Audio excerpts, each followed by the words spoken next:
sold my soul to the bottle. Still none of my friends have left me yet.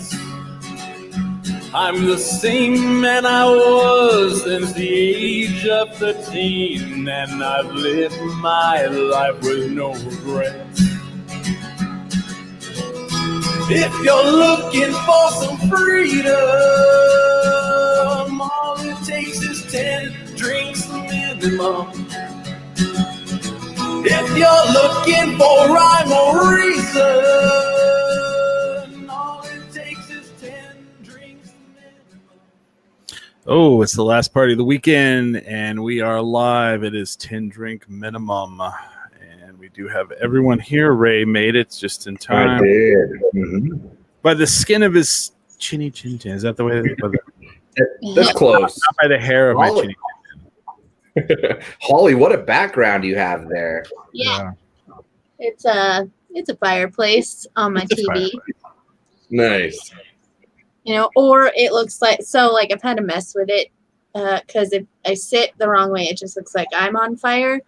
So. Nice. Adjust my sound here so I can fit everybody else. How's everybody doing today? I'm good. Yeah. Fantastic. Nice. Hockey is back, so I'm happy about that.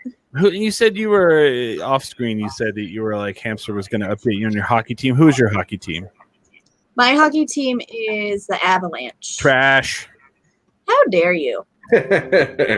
Sorry, I have a fond hatred for them. Whenever they came into the league, they just fucking dominated immediately. Hey. Patrick Waugh. Yeah. I don't know. Just saying. But so the reason I'm an Avalanche fan is because I had a really terrible ex-boyfriend who was a huge Red Wings fan.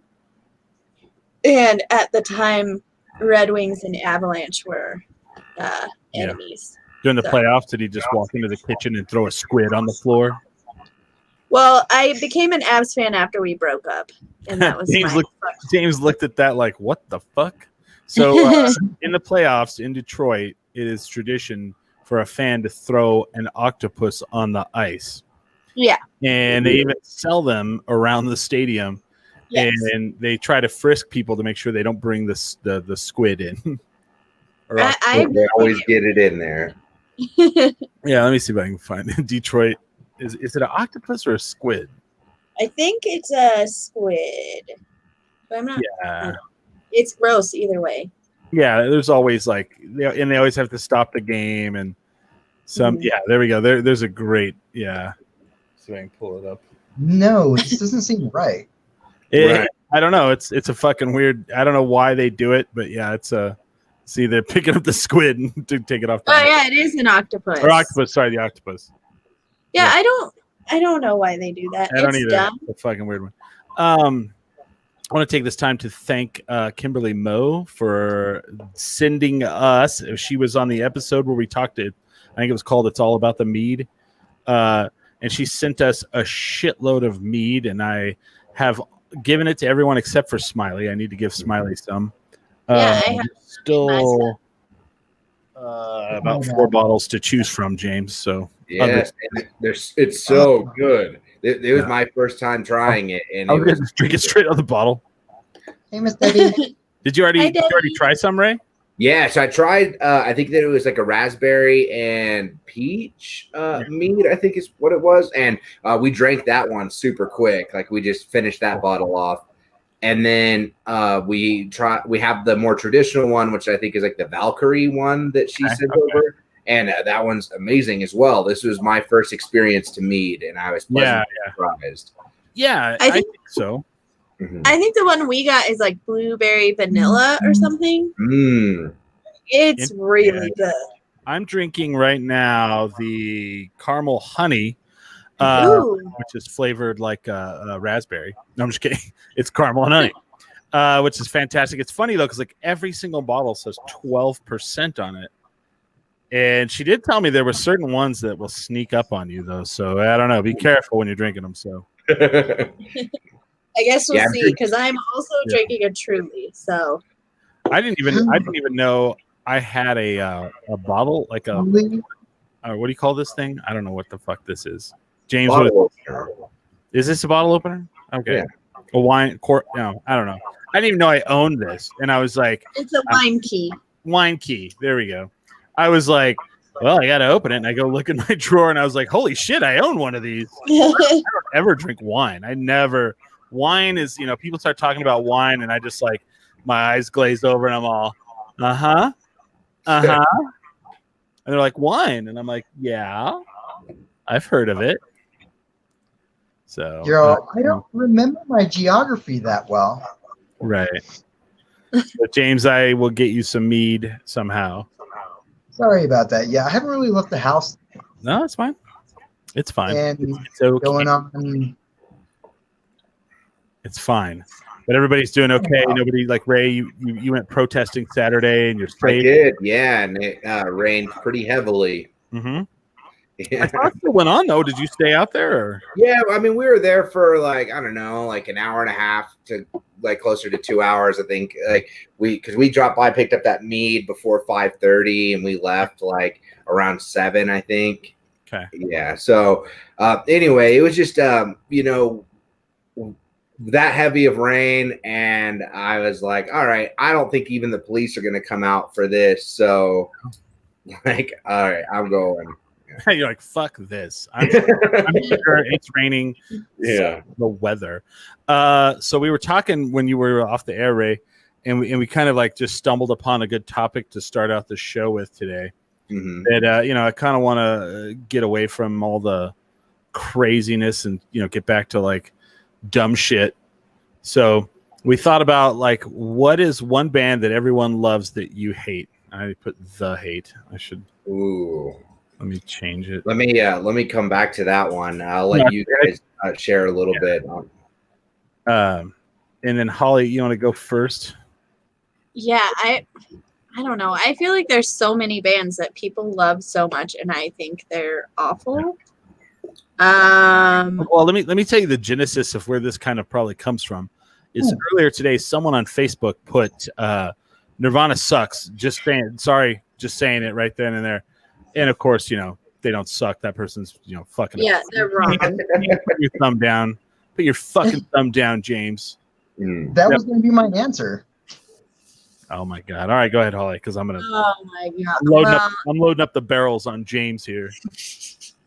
I know. I don't know. I guess like for one thing, I'm going to have to go with Beach Boys. Like, people have a lot of love for the Beach Boys for some reason. Wow. I think it's beautiful. Okay.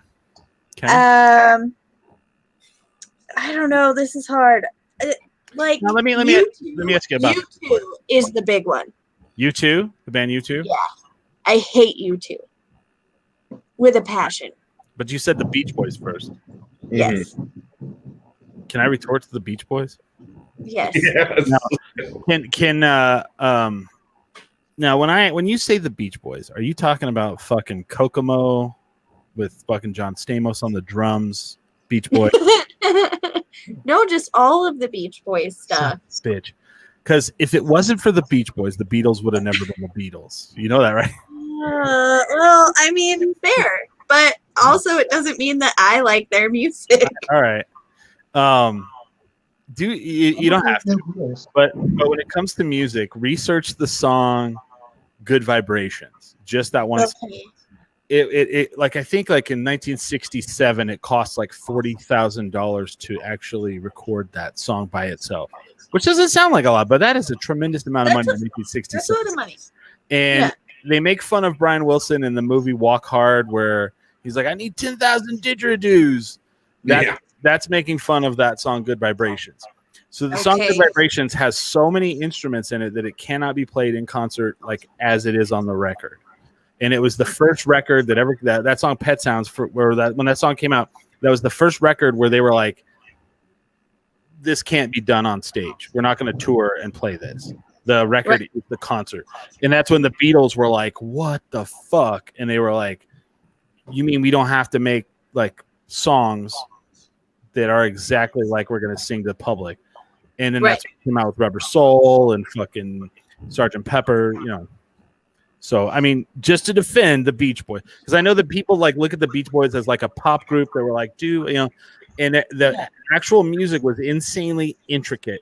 And that's because Brian Wilson he had auditory hallucinations from all the drugs that he did.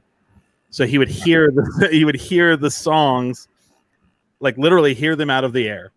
You know? Weird. Yeah. I mean, I will definitely research more. I just, you know, I know. but see, that's the thing that a lot of people have told me too, is that I'm crazy and they're genius. No. They, you know, it's one of those. I just wanted to put into context the history of what they did for music, and specifically Brian Wilson, not because the Beach Boys, the Beach Boys, the band. There were actually two bands. It was the Brian Wilson in the studio making the record, and then it was the other dudes who just sounded really good, and he handed them the music, and then they sang it. They were like kind of a boy band, really, but yeah. But he was like but then you know he was a terrible like singer. Like I've seen him live, he's awful. So all right, so you say U2. Yeah, I hate Bono. I hate U2. I hate all of it. I hate everything. That was one of my favorite bands when I was growing up in the 80s, when I was a little kid. And then that record Achtung Baby came out, and I was like, okay, I like this. And then the next record came out, and I was like, what in the ever living fuck happened to this band? And they had that song Limon, and I fucking hated it. And I have not been a fan since. I have tried to listen to all of U2, and I just think it's overrated garbage. So. Do you remember whenever they tried to shove an album on our iPhones out of nowhere? Yeah. That was also very shitty. That was garbage-like as well. I just want to say, Georgia, you're wrong. So, Georgia, that was originally going to be my answer.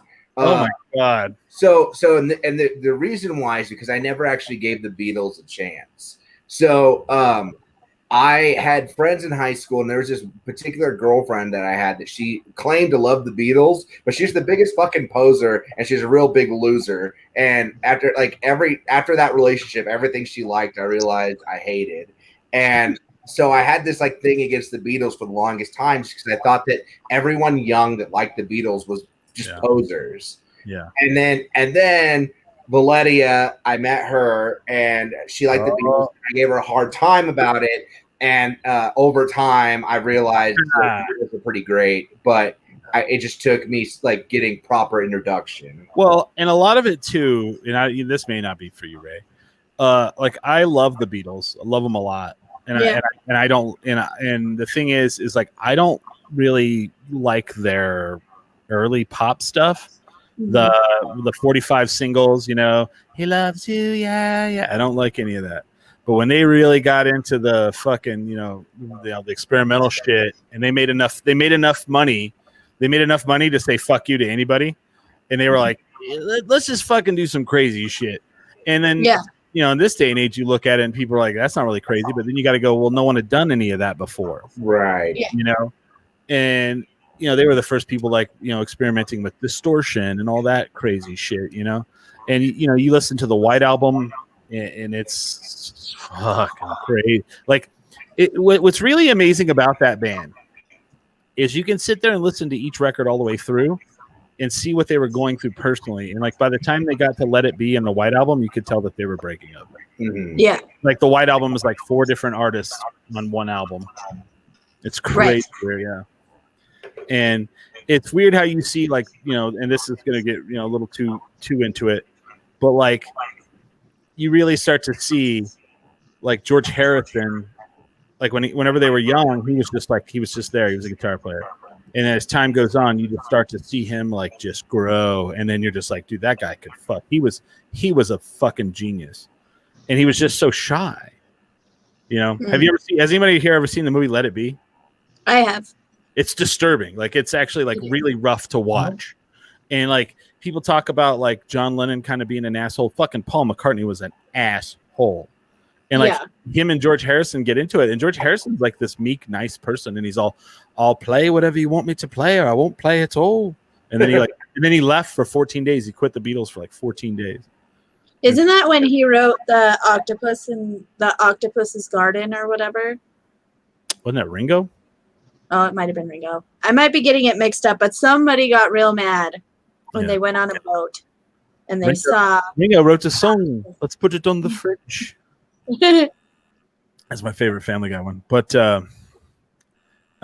yeah. My mom. Oh, there you go. James is worried about without his shirt. Without his shirt. There we go. So Ray, what is your answer for this? Because I have and you can say more than one band. I have multiple. So I was trying to think real hard on it, and I don't think that music was never a huge thing for me. Like it never was like it never really was a big part of my life. It was always there, but I like some really awful bands. Like, well, who do you like? Do you like Nickelback? I'll defend Nickelback. I don't like them, but they had some bangers. Lit. Gross, Ray. That's the grossest, most offensive. I want to hear James. Is James going to go with what I think he's going to go with? Well, the main one's Nirvana. I never got into Nirvana. I really thought that they, at the time, what are you pointing at? Oh, you bastard. All right. This was literally sitting next to me. Because I'm off that record alone, they're legends. At the time when it came out, I was and still am a big Pixies fan, and I just thought they were biting the Pixies too much. I thought they were fucking like they were stealing too much style from a different band. I don't think they were original enough. And that's a really good backup to what you're saying. That's a valid answer. It's wrong, but I'm just kidding. And everyone loved it. I'm like, too, so I won't turn it off, but you remember, okay. But James, you were old enough to know, like whenever Nirvana hit, they 91. wiped out a whole genre of music in one fell swoop. The moment that video played on MTV, hair metal was dead. And grunge happened. And Pantera went from hair metal to whatever metal they were after that. Yeah. Have you ever seen a picture of Pantera from the 80s where they're all hair metal? Yes. Oh, it's so great. It's so great. And I was raised by a person who loved like hair metal and punk and like all that old stuff. And, if you ask my dad his opinion on grunge, that's hilarious. Yeah. Because grunge killed metal. Yeah. and grunge lasted about 6 years and then died, which is fine. Yeah. But I think like especially this when they did this. So do you know the story behind like the Unplugged? Have you guys read about that? No. That's the only Unplugged that they did in one take. Wow. All the rest of them are like multiple takes. They would like the bands would stop the songs and they would start over and da da da. That was all in one take. If you ever listen to the record, like all day long, Dave Grohl and Kurt Cobain had been fighting, which it was because Dave Grohl wanted more control and Kurt Cobain was like a control freak. And so there was a part where Dave Grohl was like hitting the drum and Kurt Cobain was like, I want that quieter. And so he switched from a drumstick to a brush and he started hitting it. And he's like, I need it quieter. And Dave Grohl's like, how about I don't play it at fucking at all? And so if you listen to the record, there's a song where like Kurt Cobain turns around and he goes, am I doing this song by myself? Because he doesn't know if Dave Grohl's going to play drums on it or not because they got in a fight. I love Dave Grohl. Dave Grohl is my favorite musician ever. He just seems so great. And Foo Fighters. Don't even get me started on the Fighters of Foo. I love them. Well, then, like, according to the MTV staff, Kurt said he wouldn't do the show unless he had his medicine that they needed to get for him. Oh, we all know what that was. Give me. So he was lit up on heroin when he did that whole thing. Well, then he gave them the set list, and they were like, well, these aren't Nirvana songs. Half of these aren't Nirvana songs. Half of these are covers. We're not going to do this. And he's like, okay, well, then I'll leave. And so they were literally like, he held them hostage. He's like, we're either going to do the set list I want or we're not going to do it at all. And I mean, David Bowie's The Man Who Sold the World. The Meat Puppets, Lake of Fire. I mean, those songs are amazing. I don't know. Off that one record alone, I think they're legends. But James, I get what you're saying. He's like, I would agree with you, James, but then we'd both be wrong. Yeah. Because I'm going to throw out two bands, and I know that I'm going to get hate like nobody's business, I'm sure. Oh, I can't wait. Because one of them we talked about before the show, and that's the Canadian Holy Trinity of Rush. I cannot fucking stand the band Rush. And I get it. Geddy Lee and whatever what's the other dude's name? I don't know their names. But every time they come here to Albuquerque, they'd play that on the radio. They're all Rush. And I would just like want to throw up. And it just drives me crazy. That Tom Sawyer song. Oh, it's just overdone ridiculousness for me. And Rush fans are as bad as Nickelback fans, I'm assuming, but they're like, Rush, dude, I've seen Rush 21 times, man. I've even seen their side band, Soft White Underbelly. You know that about that band, did you? Yeah. And I don't know why Nickelback gets all the hate. Right? Because they're garbage. But like literally, like again, I'm not gonna try to die on this hill for Nickelback, but I'm just saying that for the time, they were they were garbage, like as much as anybody else was. I don't know. They're saying Garbage, because Garbage is a good band. Oh yeah, Garbage the band is amazing. But Nickelback is like waste. Trash. It's trash. That's right. They're trash. They were trash at the time. I don't care. The for that time thing, no. Like I'm really holding back on. I'm gonna go look because the numbers don't lie. How many? Well, let's look at Nickelback. How many records? Because I guarantee there's going to be a. How You Remind Me was number 1. Yeah, and it was trash. Well, again, all of it is so bad. Yeah. How many? Okay, here's a question for you guys. How many records do you think Nickelback has sold? Oh wow! Worldwide. They probably. I'm sure it's in the millions. Let me reference. Let's reference. Who's another large band? Let's see. Like from that same time period, I would compare them to like Creed. Okay. All right. Oh, also trash. Yeah. Again, equally bad band, but people remember Nickelback. People don't really remember Creed. Okay. Well, Nickelback has sold more than Creed for sure. Right. Let's leave. Okay. How many? Let's see the Beatles. How many records? I want you guys to put this into perspective because it's a lot more than I anticipated. Okay. All right. That makes me sad. The Beatles have sold worldwide, for reference, and Nickelback is nowhere near this. Let's do Elvis. I'd rather, because I think Elvis is, the Beatles was 600 million. That is insane. Okay. I have a band. Holy I hate them fuck! so much, I can't even remember their name. Elvis has sold 1 billion records. Do you guys know which band? Huh? Do you know which band does? What's that? God, I hate the song. It's like Santeria. Oh, Sublime. Oh, Sublime.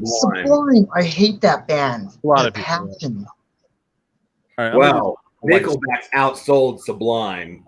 I just Googled how many. Hold on, don't ruin it. Right? Yeah. So, what is the? Okay, I'm trying to get like a good like frame of reference. God, what's a band? I don't want because Elvis is 1 billion. The Beatles are 500 million. Let's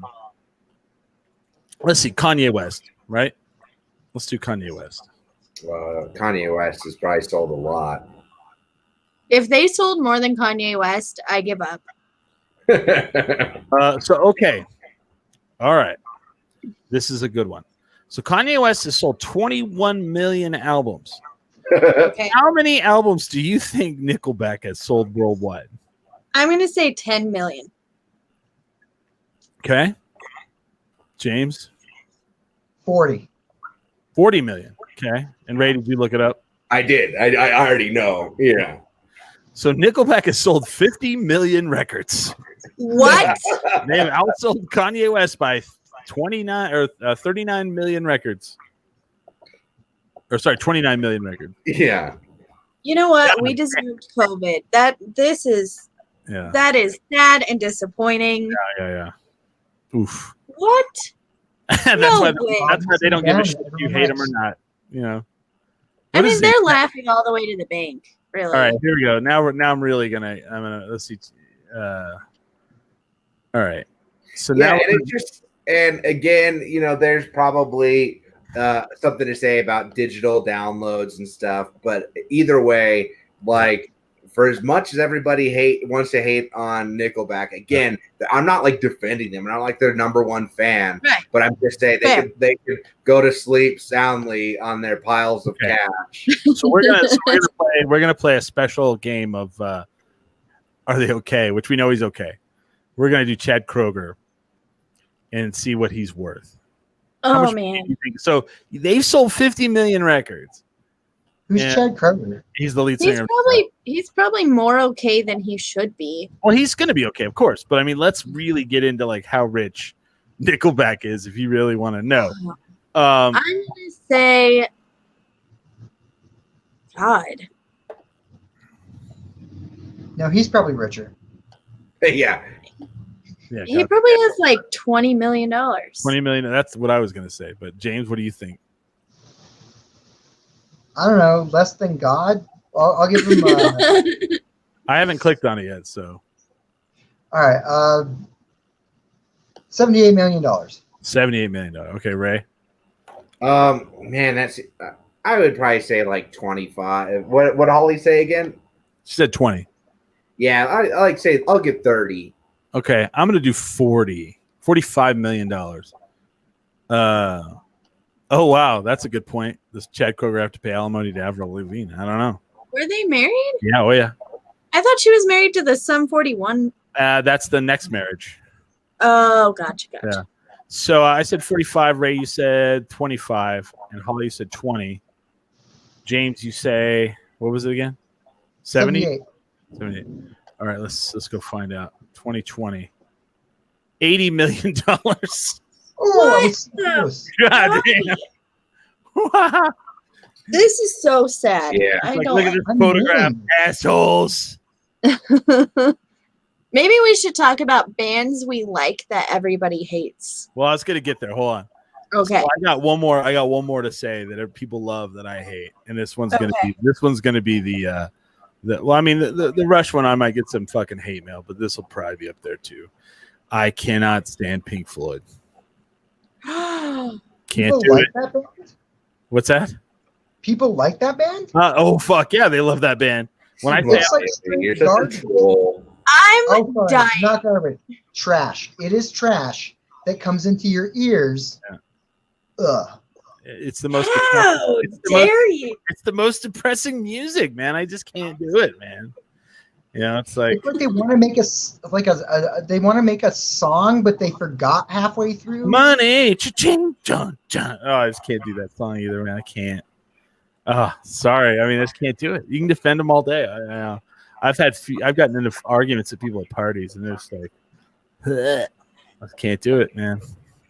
And every party you go to, someone's got to throw Pink Floyd on. So then I counter with Sublime. Yes. I concur with that one. Led Zeppelin sucks. I don't think Led Zeppelin sucks, but I think Led Zeppelin is fine. Well, I like the Who more, so yeah. So here's another question, music wise. What is the band you used to hate that you now like? Oh, like you started out not liking them, and then you're like, oh, you know what? I do like them. You know, Billie Eilish. I wanted to not like her. I don't get it, Ray. I don't understand it. I've tried to listen. Yeah, it took me a couple listens, and then I was like, you know what? I'm into it. Okay. That's a tricky one, Chris. Yeah. You know what? The Beatles is that way for me. Okay. Fair. Also, Bob Dylan. Bob Dylan is the big one. Oh, we lost you, Holly. You completely cut out. Well, that's what happens whenever you say that about the. That's what happens when you say that about Bob Dylan. Your thing cuts out. Yeah. We lost your audio, Holly. Bob Dylan's ghost is like, nope. He's not even dead. Well, that's sad. That I didn't even know he was still Can alive. you hear us, Holly? Let's see. Let me send her a chat. Bob Dylan's still alive? Yeah, of course He was about to do a show. He was going to do a show here in Albuquerque this year. All right, well, until Holly comes back, I guess mine was the Butthole Surfers. Okay. I like the Butthole Surfers. I didn't at first. Yeah. It took me a long time for them to warm up to me. Very funny band, though. Really funny. I finally got it. Yeah. But it's like they have that humor that's like not on the nose. It's like you've got to, listen a little bit and you're like, oh, shit, they're actually making fun of this. It's like, cool. Several years. Yeah. And now I love that band. I'm like, crank that shit up. They're saying Bob Dylan sucks too. This person's about to get bounced out of the chat. I know. They're going to end up having a riot on their hands. I'll tell you a story. So Billy had his friend over one night and she was on our show and she said Bob Dylan sucked. And I was like, well, that's fine if you don't like him. But you have to respect his place in music history. And she goes, nah, exactly. He should have never, and then she went off on like how he was like ridiculous and never should have been around. And I was like, okay, I guarantee a band you like probably covers them. And she's like, I doubt it because he's trash. And I was like, get the fuck out of my house. And I threw her out of my house. Get her off the show and out of my house. Only time it's probably ever happened. It's like, holy, But, it's like one of those things that like you can hate a lot of these bands or artists, but you have to acknowledge, like, again, it's like Nickelback. It's like you don't have to like them, but try to discredit the fact that they were able to do what they did. Now, comparing Nickelback to Bob Dylan is probably not an appropriate comparison. What did I just miss? You're comparing Bob Dylan to Nickelback? No, someone said Bob Dylan and cut out, and then someone said he sucks in the chat, and I told the story about how I kicked someone out of my house for saying that. No, so I don't know where you guys stopped hearing me. I stopped hearing you guys right after I said that Bob Dylan was the one that I used to hate. And then, so it actually took me until I went through my divorce to understand Bob Dylan. I don't know. I don't know if you have to go through a major heartbreak to really appreciate his music, but that's the one that shocks most people because now I'm like the biggest Bob Dylan fan. Yeah. But and it always trips me out. People go, "What's his voice?" And I go, "Yeah, you've heard 3 songs where he does a certain voice, and there's 20 something albums where he doesn't do that." Like, his catalog alone is impressive. But I guarantee he's not sold as many records as Nickelback. I guarantee that. I want to know now. I don't think he sold as many as they have. Maybe. Let's see. I mean, 50 million. That is really insane. Yeah. That's shocking and disturbing. Okay, he sold 100 million, but still. Well, at least that. Compared to, dude, Elvis has sold 1 billion records. That's crazy to me. So I also don't like. I'm not an Elvis fan, and people shit the bed. And people shit the bed when I say that. Who did I not like that I liked later on? A weird one is, and I mean, this is a tough one now, is Michael Jackson. When I was a kid, I did not like Michael Jackson. But also, when I was a kid, I also didn't like Prince. And now I think fucking Prince was an absolute genius. Like, he is. I didn't like, sometimes you just don't realize things. And the one thing about Prince is you don't realize how amazing of a guitar player he was. He was one of the top 5 guitar players in the world. And, it's so good that it doesn't look like he is. I don't know. It's fucking crazy. But Prince is probably my answer for that one. I have now decided that I will not like Michael Jackson no longer. And that's 100%. Because I watched that documentary and people were like, well, they're pretty biased. And I'm like, I don't care if they are or not. Holy fuck, Yeah. Yeah. And that's very hypocritical of me because I love Chris Benoit and he viciously murdered his wife and child. Now again, it's apples and oranges possibly, but He still. can play a record though. No, I'm just kidding. Yeah. No, I hear you. No, that's a tough one too. Yeah. There was some roidy stuff. That was awful. That's That was yeah. some but roidy. It wasn't the roidy stuff. It wasn't the roidy stuff. No, There's the It was, concussion it was stuff. I just thought that was a funny statement. No, it was the CTE. He had CTE really bad. Yeah. Really bad. Like, did they figure it out in the autopsy? Yeah, They did. like they went back and got his brain because the family donated his brain for because they thought it was steroids. Yeah, and then they found out it was concussion. They didn't realize until they started looking at CTE stuff, and then they went back and looked at his because there's also because like there's all these CTE. They always like talk about CTE with football. Yeah, And it's with all kinds of sports. right. So Dave Mirra, the winningest X Games competitor of all time, killed himself, and his wife donated his brain, and he had it really bad. Yeah. You fucking try to do some backflips on a bicycle and you crash. It doesn't matter if you have a helmet on. Your brain bounces around inside your skull. You know what I'm surprised of is that I'm really into hockey. And I haven't really heard anything about hockey players having CTE, but I don't know. Yeah, they will. I mean, Bob Probert, his brain has got to be fucking, hard. Mush. Yeah. Or Ovechkin, who's been playing for. Chris, I just looked up Dave Mirra, and apparently when he was 19, he fractured his skull when he was hit by a car. It's true as well. Yeah, and then of course, like during his BMX career, he had countless concussions. Yeah. But then he also dabbled in boxing after his retirement. Also, rally racing.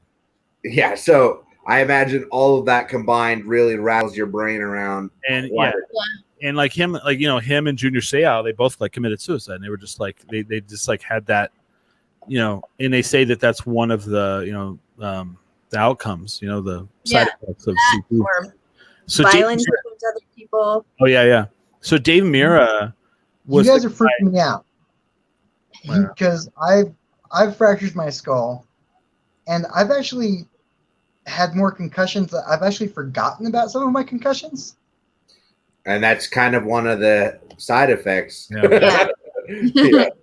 Well, they, and honestly, they don't even have a way to check until after you're gone.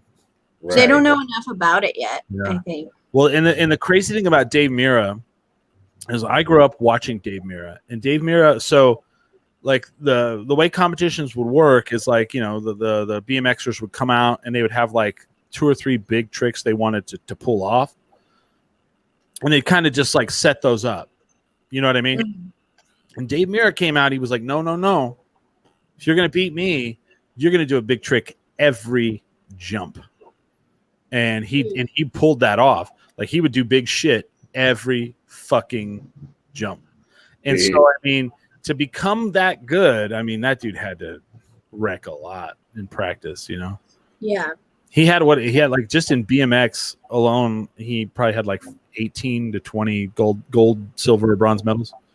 I know he had 12 gold for sure. Just ridiculous. He would just come out and destroy everybody. And then when he killed himself, I was like, what the fuck? And made no sense. I was just I don't know. They said define CT. CTE is the what do they call it? I don't even know what it stands for, but it's the traumatic encephalopathy. I don't know how you say that, but yeah, it's a progressive degenerative disease of the brain found in people with a history of repetitive brain trauma. Yeah. So the guy that they had the Netflix documentary about, what was his name? Aaron Hernandez, that football player. Oh yeah. He was probably a good person to reference because maybe people. So it's what Aaron Hernandez had. Yeah. That made him. But Benoit, whenever Chris Benoit's signature move was the headbutt off the top turnbuckle. Mm-hmm. Yeah, so he was, yeah. So, Ray, with practicing something like that, because I assume you have to practice a move like that, how many times do you think he probably hurt himself I mean, probably less times practicing it than whenever he was actually executing it. Yeah, because you know that whenever you're first like breaking into wrestling, you have to learn how to fall. Like that's like a large part of like the training is just getting like thrown and dropped and like knocked off your feet, and you have to like train your body to like instantly like tuck your chin and like move your bodies in like ways that are very like unnatural. Like if you watch somebody like slip on ice, they like do like this weird like twisting motion. That's why like, they end up like breaking their arm and stuff. Right. The wrestler, like, and I can tell you, I've been ice skating. Whenever I fall, now my instant reaction is to try to land as flat on my back as possible. Yeah. You try to make like a big surface. Like, create as much surface area as possible. But whenever you're first starting out, you rock your head so many times. Like you hit your head really hard. You have to like take a walk, and then you're over there puking on the side, and it's just like it happens. Yeah. Well, Wow. and then like I was thinking that makes me think about like skateboarding, Ray. Like whenever you would, as a skateboarder, like growing up, like you learn how to fall. Mm-hmm. People are like, that sounds weird to people, but like you're right. Like, okay, if someone goes ice skating or they roller skate and they slip, what's the number one thing they break? Ankle? Their arm, because they're trying to stop. Your body's automatic thing is catch yourself. So when you skate, you learn to like tuck your arms. Like you tuck your chin and you tuck your arms, and you land on like the meat of your arm or the meat of your back or whatever. And you'll see like a lot of skaters, they fly off, they'll kind of like land on their back, and not everybody, but like you kind of just, it's like like after a while, you're like, don't catch yourself with your wrist. Because you'll break your wrist. You break your wrist, with your arm, It's like the same thing in like car accidents and stuff. Like they say most of the breaks that happen when you get in a car accident is from trying to brace yourself for the wreck. Yeah. Oh, that's right. Yeah. Because like that's why like most people who are like drunk drivers, they usually come out of the wreck like they're fine. Because their body, because they don't try to stop. Or someone was like sleeping in the back seat and they live and everyone else dies. Whatever. That seatbelt will just snap your collarbone every time. Mm-hmm. Oh, also that. I believe it. I believe that 100%. But and that's why Rush is a terrible rock band. I'm just kidding. So I'm curious because I think everybody has one. Mm-hmm. But like, what's a band that you love that you're either A, embarrassed to tell people about, or B, when you do tell people, they make fun of you? It's been said in this whole thing, but go for it. You guys go for it. For me, it's Dave Matthews Band. I'm a huge Dave Matthews You got fan. Your chain tied to me, tie me up again. Yeah. So listen to Dave Matthews like crazy until they dump shit on everyone. They're amazing. I don't know. A lot of my friends or a lot of people growing up like hated them. And I was in jazz band, and my jazz band teacher, we had a guy in jazz band who loved them, and we made fun of him. And our jazz band teacher explained how musically perfect Dave Matthews Band is. And I learned to appreciate them, but now I love them. ABBA. Oh, that's a good one too. ABBA and Ace of Base are just the same band to me. Oh my God, that's the same band. I don't know. I haven't experienced this until recently. What? Embarrassment about bands. Who are you embarrassed to tell people you like? Like Sonic Youth and the Smiths. What? Who's mad about that? Yeah, who's upset about that? Get new friends. Well, people don't like Morrissey anymore. Well, because it's fucking white nationalists. Yeah.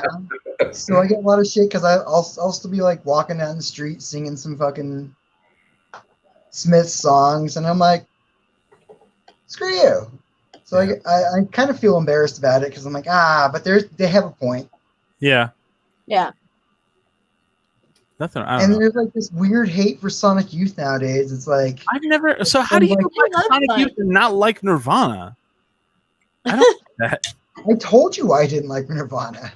I know, Yeah, but I thought how do they you- were. those I kind thought of they were. correlate to me. I love Sonic Youth as well. I thought they were complete. I thought they were unoriginal, and I thought they were ripping off 2 other bands. Okay.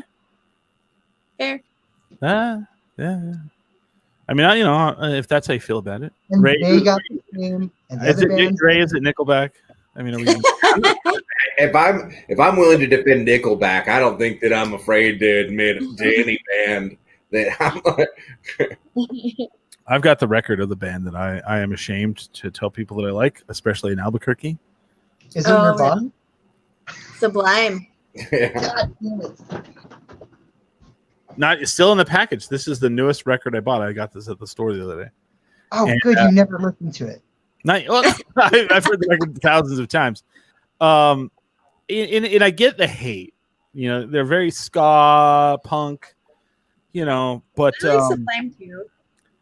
they're just, you know, where I grew up, they were just huge. You know, I grew up in a huge meth area. People like, you know, people loved them where Billy and I went to college, and you know, every party you went to, it was like you're gonna listen to like one Sublime record all the way through at a party. It was just gonna happen. It was gonna happen. I mean, there's three records, so I mean, Yeah. you're gonna listen to one of them all the way through at some point in a party. So I mean, I don't, you know, whatever. I mean, people hate on it. It's fine. I'll listen to it at my house. I've actually been places where I played it and people walked over and shut it off. Oh man. They were like, "Who put this shit on?" Click. Have you heard Lana Del Rey's cover I have. of a Sublime song? I have. I think it's pretty good. Pretty fantastic. I'm not mad at it. Well, and then like, you know, some of their early records have Gwen Stefani on them. Yeah. I really like ska, so I'm all right with Sublime. I saw Sublime with Rome in Albuquerque, and the concert was very boring. I can't bring myself to go to that. It felt like a cover band. Yeah. And they had like no energy, and he relied like entirely on cheap pops because he'd be like singing a song, nobody would care, and he'd be like, "Come on, Albuquerque." See, that's the shit I can't fucking stand. Like that's thing. Okay, like we could go into like for the next hour, we could go into whole things like I hate, you know, about music, and one of them is when you pay $45 to this band, and you want to hear them. Number one, the worst thing they can do, not play the hits. Yes. Yeah. Not play the songs you fell in love with. Second thing they could do, they fuck up, is let the audience sing the song that you wanted to hear. I didn't see some white girl with both her hands up in the front row sing the song. Did not. No. The only band I've ever seen pull that off, and it was actually really amazing, was System of a Down. And they played. Yeah. They came in, and I was like, we were gonna go see System of a Down, and Gogo Bordello opened for them, which was amazing. And that's a good show, right? Earlier on the radio, they announced on the radio, they're all System of a Down has a set list of 42 songs tonight, and I was like, bullshit. And we counted them, and it was 42. And then someone was like, no encore. I was like, they just played 42 songs. Straight. Jeez, your mind. But they did Aerials, and they let the crowd do the chorus for Aerials. And I've never heard a crowd do a song that well in my entire life. It was fantastic. Wow. And I was like, okay, cool. But most of the time, I get fucking livid pissed when that happens. You know who's a surprise System of a Down fan? Royal Wood. Oh wow. And he can do System of a Down at karaoke on point. Perfect. Wow. That's good. It's pretty magnificent when it happens. we almost did like, wow, this hour's almost up. I'm like, holy shit, we just did a whole hour on just music. That same concert that I saw Sublime like just kind of shit the bed, Cypress Hill fucking murdered it. They went up there and they put on a show. All right, I'm gonna tease this for the second hour so you think of this. Okay. You get two albums, not library, two albums, and they don't have to be the same band that you can listen to from beginning to end. Mm-hmm. Two of them. and I have two for sure. Like you can turn it on, because like usually you buy a record and you're like there's two good songs and the rest is just trash. Dude, that I have someone asked me to name 10 records that I could listen to from beginning to end, and I had to do it, and I did it, but like that's just like the best. I always call it from soup to nuts. Do you know the phrase from soup to nuts? No, I don't know that one, but I like it. It means from beginning to end. So I always go from soup to nuts. What's two records you could listen to? And I can name two right offhand, easy. But let's tease that for the second hour so you guys can think about it for one, so the audience can think about it. I don't have to think about it. I have them, but that's neither here nor here. I have a lot of them, because certain records. Bands will put out and just fucking blam, Big shout out, big rest in peace, Wilford Brimley. Wow. We used to do that back in the day where we'd always bring that up. So Kurt Fletcher killed Wilford Brimley. How did that happen? So I wanted to bring it up today because it's hilarious. Because it's obviously not true. But so 4 years ago, Kurt made a joke about Punky Brewster's stepdad in the show. Okay. Yeah, okay. And like the next day, he died. The guy who played Punky Brewster's stepdad. So we told him, like, don't joke about, people dying anymore because it's crazy. So a few days ago, Kurt Fletcher said, I'm going to bring back the Wilford Brimley. If Wilford Brimley dies, I will bring back the diabetes jokes, which are his most popular jokes. Everybody knows it. And I kid you not, 3 days later, Wilford Brimley dropped dead. It's all Kurt Fletcher's fault. I was wondering about that. You posted that, and I was like, what the hell does that mean? So I thought Wilford Brimley already was dead. Honestly, I felt really bad. I was like, someone posted that, and I was about to go, dude, he's already that's old. And then I was like, I looked at the date and I was like, oh no, he died. Oh wow. I was like, damn, man, he ran that, because he had diabetes, he fucking went a long while. Some of my favorite movies with Wilford, Cocoon, great film. A lot of people are gonna be like, never heard of that. Huh? I said, is Cocoon really a good film? It probably isn't, James. It was great in the 80s. But I'll tell you a movie that he was in, and ain't nobody even know what it is, but I loved it. I saw it in the theater, and I watched it many times at home, and it was Remo Williams' The Adventure Begins. And he was in it, and it's fucking schlock, campy bullshit, and it's amazing. Him and Fred Ward. I love that movie. I'm trying to think what other great Wilford Brimley films. I'm sure if I look through his catalog, I'll just be like, holy, But I did like that Quaker Oats commercial. He got the diabetes. I got diabetes. You've seen those commercials during the day too. Yeah. And then a big shout out to our boy Ming Chen. Happy birthday.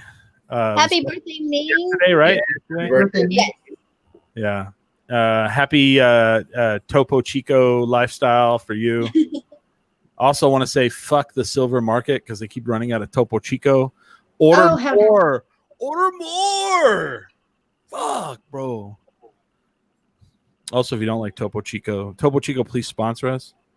So, I love Topo Chico. The China Syndrome and The Firm. The Thing. Ooh, he was in The Thing. That's right. Dang. Mm-hmm. See, Wilford Brimley is that actor that, like, if you're like, well, I can't be an actor in Hollywood. I'm not a beautiful person. Look at Wilford Brimley. He was in a lot of big movies. He went to Los Angeles as a farrier. So he worked with horse hooves. Shoeing horse. Yeah. Okay. And he went to LA with $800 in his pocket, and he said, if I don't make it before I run out of this money, I'm going to leave. So here's to you, Mr. Brimley, because you made it. So. I love that you think here's where you were like cute. You're like, he was a farrier. If you guys don't know what that is, here's how people know what that is, Holly. It's a show on Hulu called Forged in Fire. Oh, duh. Fair. I mean, sorry. I know people who watch Forged in Fire that I would have never in a million years thought would. Forged in Fire is amazing. I put Forged in Fire on at Thanksgiving this last year, and Sabrina walks in and she's like, "What do they call the thing that goes into the handle of the knife?" But she's like, "That's not long enough." She's like, "Oh man, what episode is this?" And I was just like, "You watch Forged in Fire?" She's like, "Hell yeah, every episode." It's so good. Yes, It's surprisingly good. Yes. But yeah. So what does anybody have to promote? Follow me on Instagram and TikTok at Hollybird Comedy. That's about all I have at the moment. Ray, what do you got? Well, I have something new. I have been talking with a wrestling school that was in the process of getting started up, and I just want to go ahead and throw this out there. Hardway U is officially up and running. You can find them on Facebook, and soon I'll be dropping in and kind of being guest coach occasionally, and they're going to be working on a few things, and yeah, I'm going to be working with them a lot, hopefully down the road. But Hardway U, School of Wrestling. You got me all excited because I was like, my favorite basketball player when I was growing up was Tim Hardaway. Oh yeah, I was like, dude, Ray's working with Tim Hardaway. That's right. What the fuck, dude? Yeah. You tap two step. James, what do you got going on? Just per usual, you can see me on the second season of Midnight Texas on NBC or streaming on Hulu. Or if you want to have a fun time, look for me in the background on Daybreak on Netflix. Nice. Also to tease for the second hour, one of Ray's wrestling friends was on one of the major promotions this last week, so we should also tease that. Who was it? Who could it have been?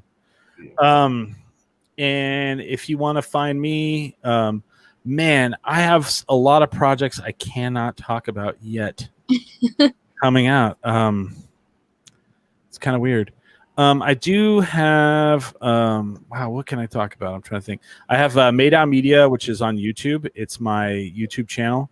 And I put up videos pretty regularly, like usually weekly. I at least get one video up per week. So I'm trying to get my subscribership up. I do drone videos. I do videos where I'm on my electronic skateboard, which I pushed to the limits today.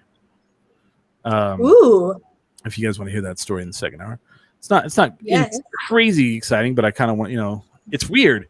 Like the videos that I've gotten the most response on are ones where I talk about the board because people want to buy them, and I'm a big person.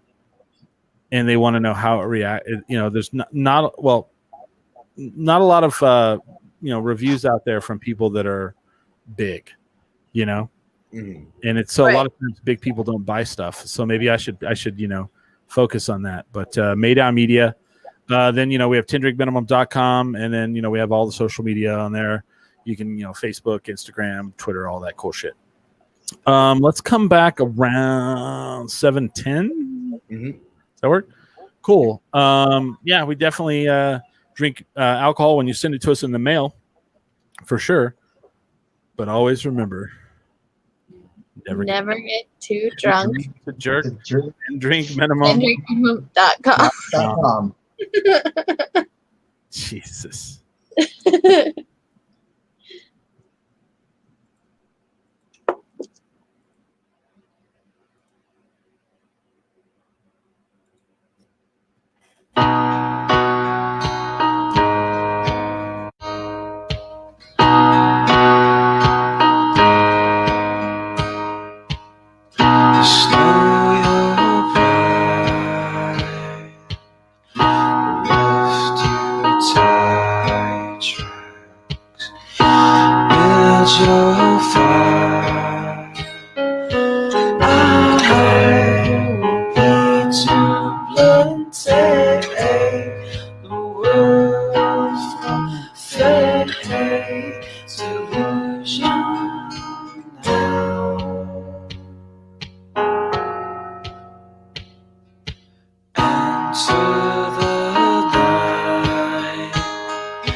Bring your heart attack.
Boys feel right at home, throw some coffee on the stove. Wash your hands on the face, boy, you can't say grace with a mouth full of smoke. Lord, he knows I'm cheating. Everybody gets down, so put down everything I've come around. See, that feeling like a stick of things won't kill my soul.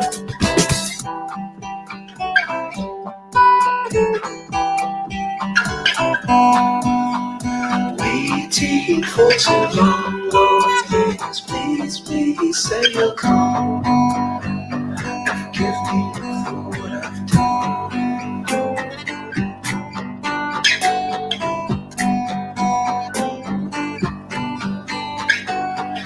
But I can't clean up now, throw some water on me. Wash your hands on the face, but you can't say grace with your mind full of good. Lord, he knows I'm cheating. Everybody is down with my finger on the trigger. I'll come around and see that sin like a demon spring won't kill my soul.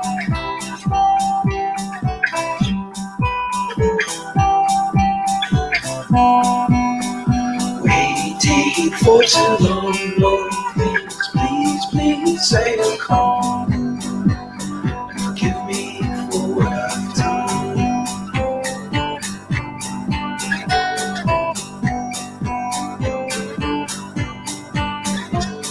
Across these fields, the home, these ships grow old, kind of tall. These hills I've for so long. Lord, he knows I'm cheating. I'm seeing little hands with a body everywhere I come around. See, I take it all rage and kill my silver soul.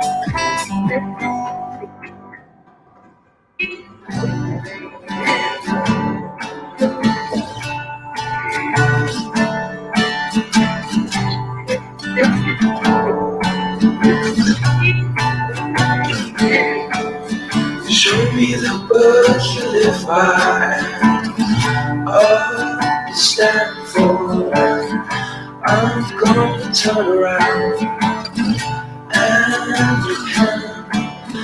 Soon we're gonna cry about how Jesus our friend. And soon we're gonna cry about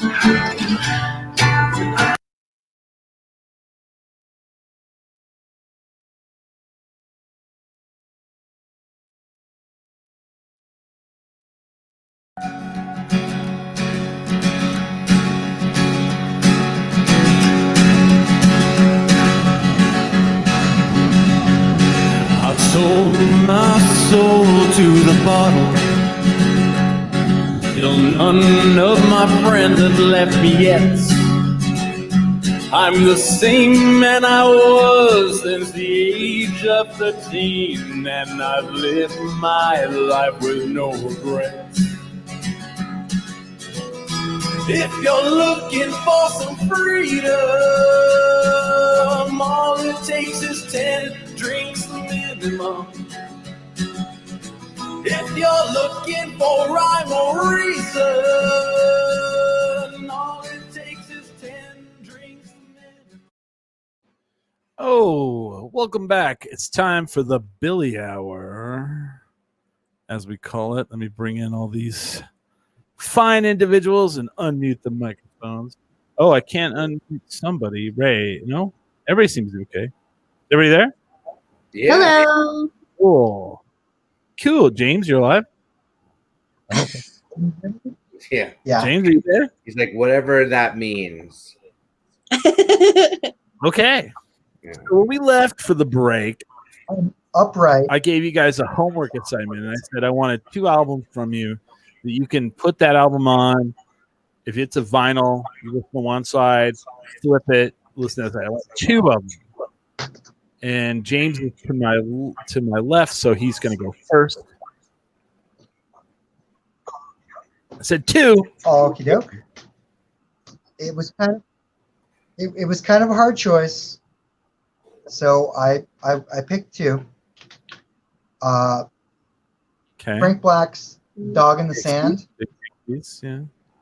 I can sing that all the way through. It's like a never-ending and that's what I was karaoke going album for, me. I love it. Okay. There's nothing. And then Monster Paws. Ooh. Santa Maria. Hometown. What's the other guy's name? fucking Isaac Cappy. Badasses. Somebody sent me a TikTok Yeah. about him this weekend. Rest in- Not a music related one for sure. So he was kind of a controversial individual, yeah. But you can Google Isaac Cappy out there if people want to know. So, but that's another good choice. Monster Paws, huh? Yeah, I can listen to both those back to back. Question: nonstop. Isn't Nate Santa Maria back in Albuquerque? That's what I heard. He is. Haven't seen him yet, but there's this whole quarantine going on, so I haven't seen a lot of my friends. Okay.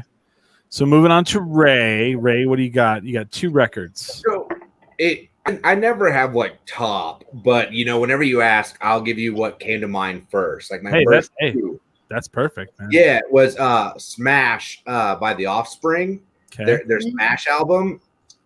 Yeah, that one. I gotta pull that one up. Hold on. Yeah.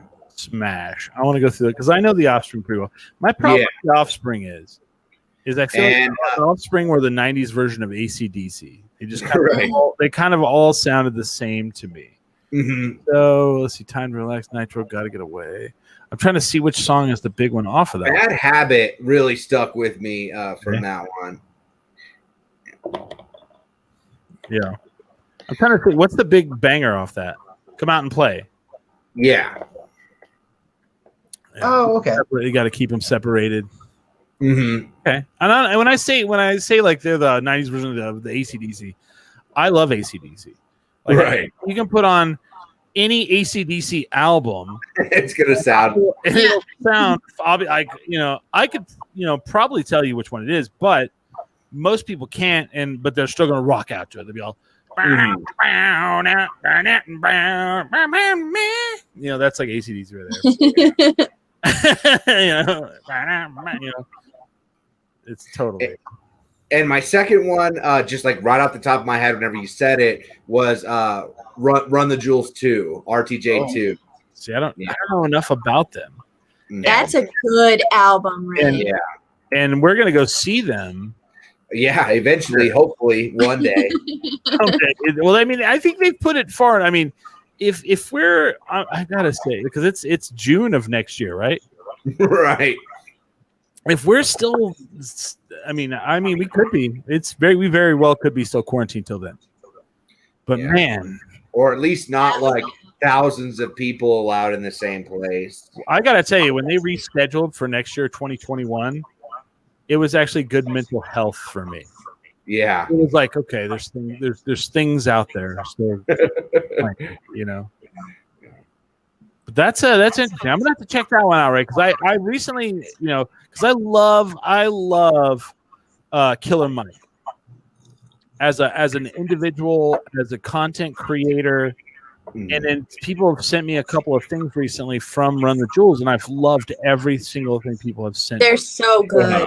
Yeah, and it's and I mean, there's a reason why Killer Mike is on your on your radar. It's like they make good records.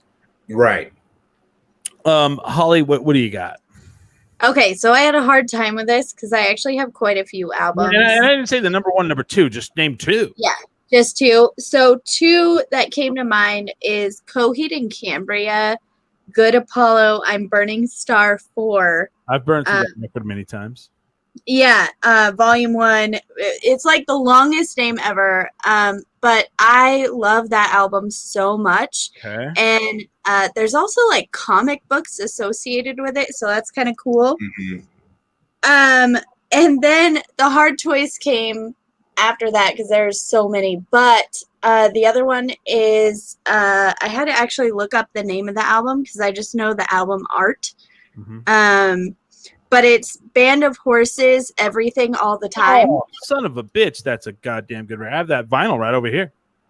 I can listen to that all day, every day, never get tired of it. Fuck yeah, like just boom, boom, boom, like let it go. Yeah. And then people walk in and like, what the hell is this? It's like amazing. And it's the album with the funeral and all that. It's such a good album. And then I saw them live, and it made me love their music even more. So totally. Fuck that I almost changed one of mine. Shit.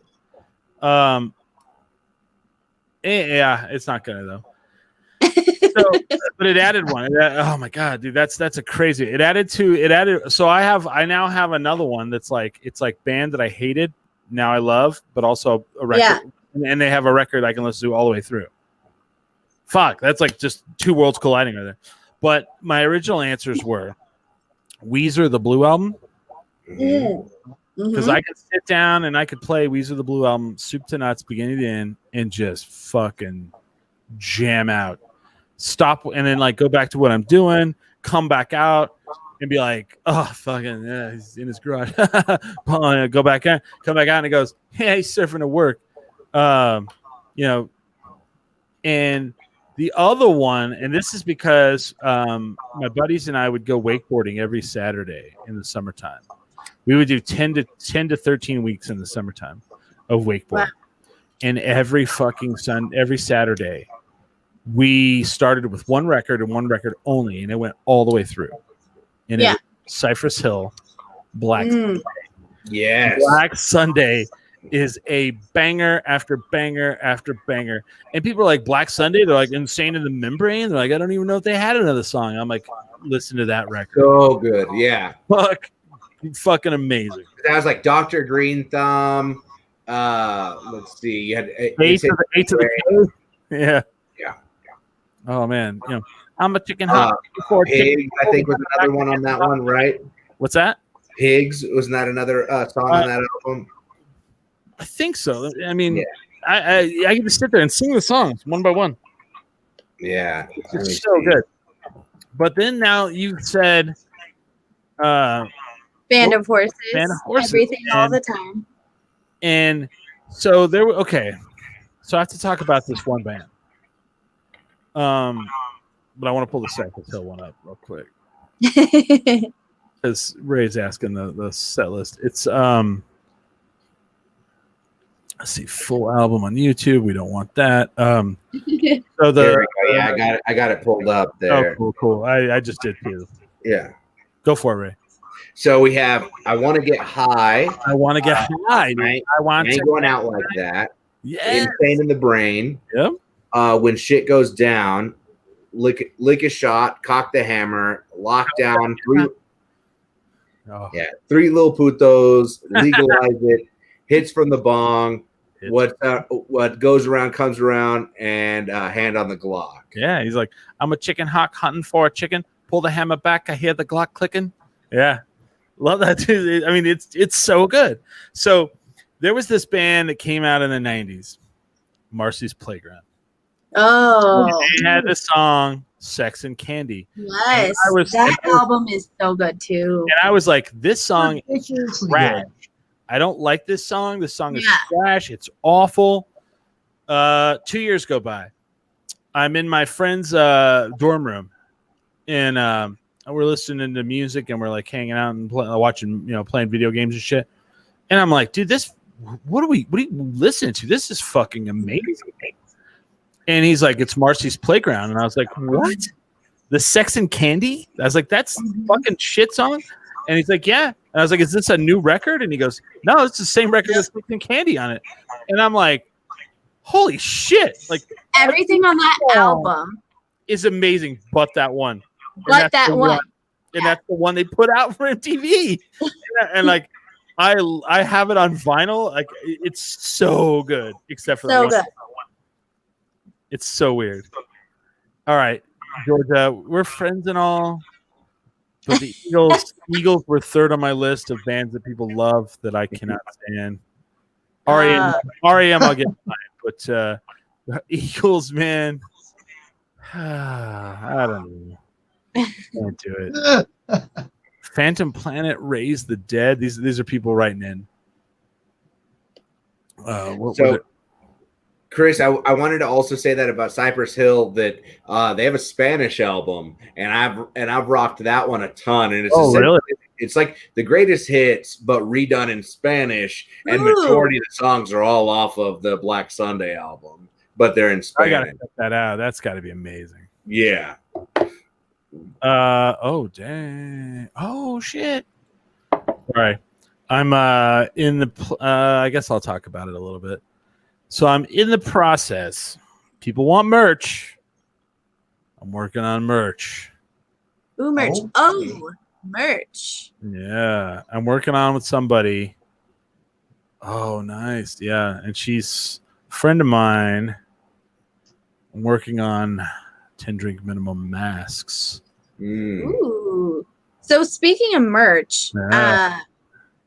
so a good friend of mine, he's a comedian, Zach Abeda, came out with some merch. First of all, Ray designed some stuff for Zach Abeda that's pretty great. But Zach Abeda has the best comedy merch in town. Yeah, he does. He has the Breaking Bad one. He recreated one of the most famous Breaking Bad scenes. And if you hear the story behind it, him and his brother just love Breaking Bad.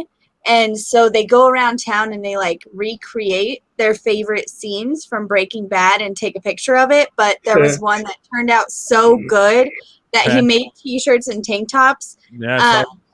So like if you guys want some cool like Burke-centric merch, like please go check out Zach Abeda. Also, like he's just a good dude. Like I love him so much.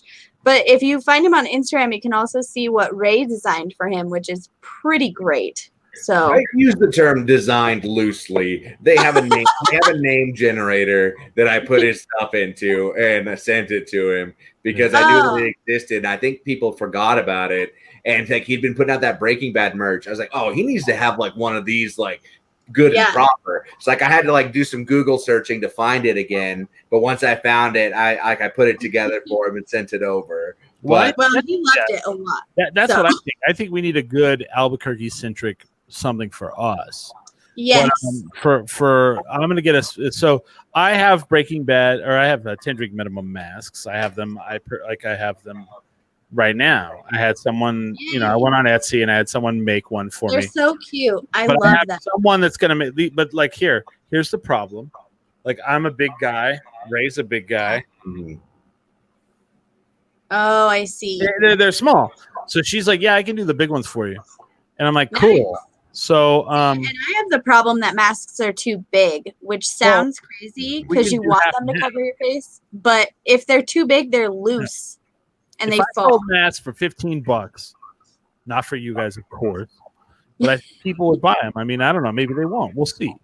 But I have someone who will make them, and nice. they're pretty reasonable.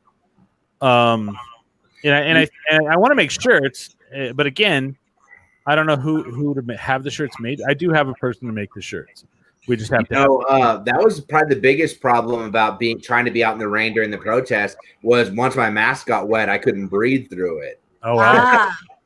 Yeah, and that was That's like a thing. another thing that made us decide to leave because we have cotton masks, and once it was soaked through, it was just like. I'll tell you this: this is the best mask I have in my company. Like I was sitting there like one day, and I can't say who I work for, but like one day I went to go check my mail, and I got a letter in the mail from my company, and of course I was like, "Oh, why'd they send me a letter? That's probably not good, right?" And, so then I pulled it out of the mailbox, and it was all squishy, and I was like, "What is that?" And it was a fucking mask, and it doesn't even have the logo, nothing on it. Like my company just was like, "Hey, here's a mask for you," and this thing, look at this. Wow, that looks comfy too. Yeah, goes underneath my chin, and that's what I want. Like I want, like as a big guy with a beard, I want one. I know Ray wants that, like where it comes up underneath, like everything. And they just sent me that in the mail, and it has these little like plastic pieces on it, so you can't over adjust it and pull it off. Wow, how nice is that? You know what I need is child size masks. So right now, you want size 10 drink minimum masks? Come on. Yes, I want one. Come on. Are you kidding? My daughter wears our pin all the time. We take PayPal? No, coins. Only coins. Yeah, of course take PayPal. Oh my gosh. But so we got masks when this all started, and we got a child size mask. Yeah. And it was not child size, and so we have it rigged with like string and a hair tie to fit her tiny little head. And I will tell you, trying to keep a mask on a 4-year-old is a lot like I would imagine keeping a mask on a feral cat would be like. See, Brandon's daughter and my daughter are the same age. Yeah. And I would not be ashamed for her to wear a 10 drink minimum. She wears that pin, and she tells people that her bony mom, she calls me her bony mom, which is Boney's mom. But she tells people my bony mom, that's what she does. And I'm like, I drank. That's right. Whenever I was a kid, I got into a big argument with my mom because I tell her that she used to drink and drive, and she's like, I do not drink and drive. I was like, Mom, I think you do it. And she's like, I do not drink and drive. And I was like, Mom, you have a Coke in your hand all the time when you're driving. And she's like, I have to clarify with you, I do not drink and drive. Do not tell people that. And she's like, there's a big difference between. And I was like, Mom, I've seen you drink like soda and drive all the time. And she was like, making sure, she's like, I need to make this very clear with you that I do. See, okay, and that's funny, Ray, because I grew up when people did drink and drive. Yeah, and I was in the car, so like I remember as a kid standing up in the front bucket, like they had to have the bench seat in the car. Yeah, standing up in the front, no seatbelt on. My dad's got the beer between his legs, driving to play, to the hardware store. I don't know. We used to have drive-through liquor stores. So my dad was one. Yeah, see? So my family used to live in Los Lunas, and on the way between Albuquerque and Los Lunas, there was like a drive-up liquor store, and my dad would stop there every night, even though he claims it wasn't every night. It was every day that we drove by there. He would stop and get beer and cigarettes. And he would always pop one open on the way to the house. It was his road beer. Yeah. And was it legal? Probably not. Oh, I doubt it. So, but did he do it? Yes. Yes, he did. I was born in the 70s. Right. So when I was a kid, I would go with my grandfather or my dad. My dad worked at a liquor store. He was he worked at the drive-up window. Oh, nice. By day, he was a welder, and by night, he worked at. And my mom's in the chat, so she could probably, if I'm saying this wrong, she can tell that it's wrong. But like, he worked as a welder during the day, and he worked a liquor store window at night. So I wonder if he worked for my uncle in Clovis. My uncle owned a liquor store. Could be. And Weird. every once in a while we would go see him and we'd drive through and, work in the window, And, and then as a kid, I just remember, I've never not gone to bars in my life. Mm-hmm. And I just remember as a kid, the really weird thing is like, how like you're a kid and you kind of remember things, but you forget. Yeah. And something happens as an adult and it comes rushing back to you. Yes. So when we were in Washington State and we were in Bellingham, Billy and I went to, you go to the bars. And the bars would have, in Washington State, they'd have these big, like, plastic things on the wall that were, like, straight down, and then they came to, like, an end, and they had all these little plastic, like, when you're a kid, you put 50 cents in, and you turn, and you get the little plastic bubble up. They'd have those, but they were in a bar, and they were called pull tabs. Oh. Do you guys know what that is at all? Because No. they don't exist here at all. But they did when I was a kid. So I was like, oh my God, I know what this is. Billy's like, what is it? I was like, it's gambling. It's like a weird card gambling. And so it was like playing slot machines, but imagine if you're a kid and instead of little homies and putting money in and you get a little homies. You put money in and you get a little ball and it has like a pull tab and you rip the tab and it has like 2 bells and a bar. A bell, a star, and a heart, and you would pull them, and then like they had a thing on the wall that would say like, if you get this combination, you win this money. If you get this combination, you win this money, and then anything else, trash. And it was so weird because like when I was a little kid growing up, I don't know how, but like places in New Mexico had that, and I was like. And I'd forgotten completely about it. Like I had completely spaced it because because I always like correlated them with the thing where you get a rubber ball or a gum ball or some M&Ms. Also, in COVID era, can we end the vending machine where you just like turn it and like peanuts come out or M&Ms? Yeah. Probably not good anymore, Problematic for Skittles, sure. just a handful of Skittles. Vending machines in general may be a thing of the past. They may just be like, nope. Yeah. Buffets and vending machines, right? Oh man, buffets! What a casualty. Why no vending machines? What's that? Why no vending machines? Well, definitely the loose food vending machines need to go. Don't want like the ones that you like put like candy comes out into your hand type stuff. Not in a package. Yeah, like it's just free and loose. I don't know. Maybe not. I don't know. Maybe I'm wrong. I don't know. I'm attacking an industry I don't know anything about, but Here's the deal: as a parent to a 4-year-old who, touches everything, which is a lot of the people who use those loose candy to vending machine things, they're little tiny humans. I will tell you don't want to get loose unpackaged nuts from anything a small child has been around. Well, I for sure don't put anything in my mouth a small child has handed me. Yeah, never. No. That's one thing nobody told me about being a parent is just how gross Oh, totally. they are. Well, They slobber on things. They stick things in their mouth. that's the thing, Holly, is everybody's like, oh, they're safe to go back to school. Bullshit. No, they're not. Have you ever seen a small child cough? Children are disgusting. Or cough when they're like, They literally are just like, ah. No. Just farting. They lick their farting. hand just to see what their hand tastes like, and then they touch things. To be fair, I do that. Yeah. And then, like I said, keeping a mask on a small child, it's actually probably easier to keep a mask on a feral cat. You can't keep it on somebody in the South, more or less a child. I mean, Nope. well, and the thing too is that children don't have the capability to understand how serious this is, right? Because their little brain is made to be happy and see the good things. And, so trying to explain why you have to wear a mask is crazy. They don't get it.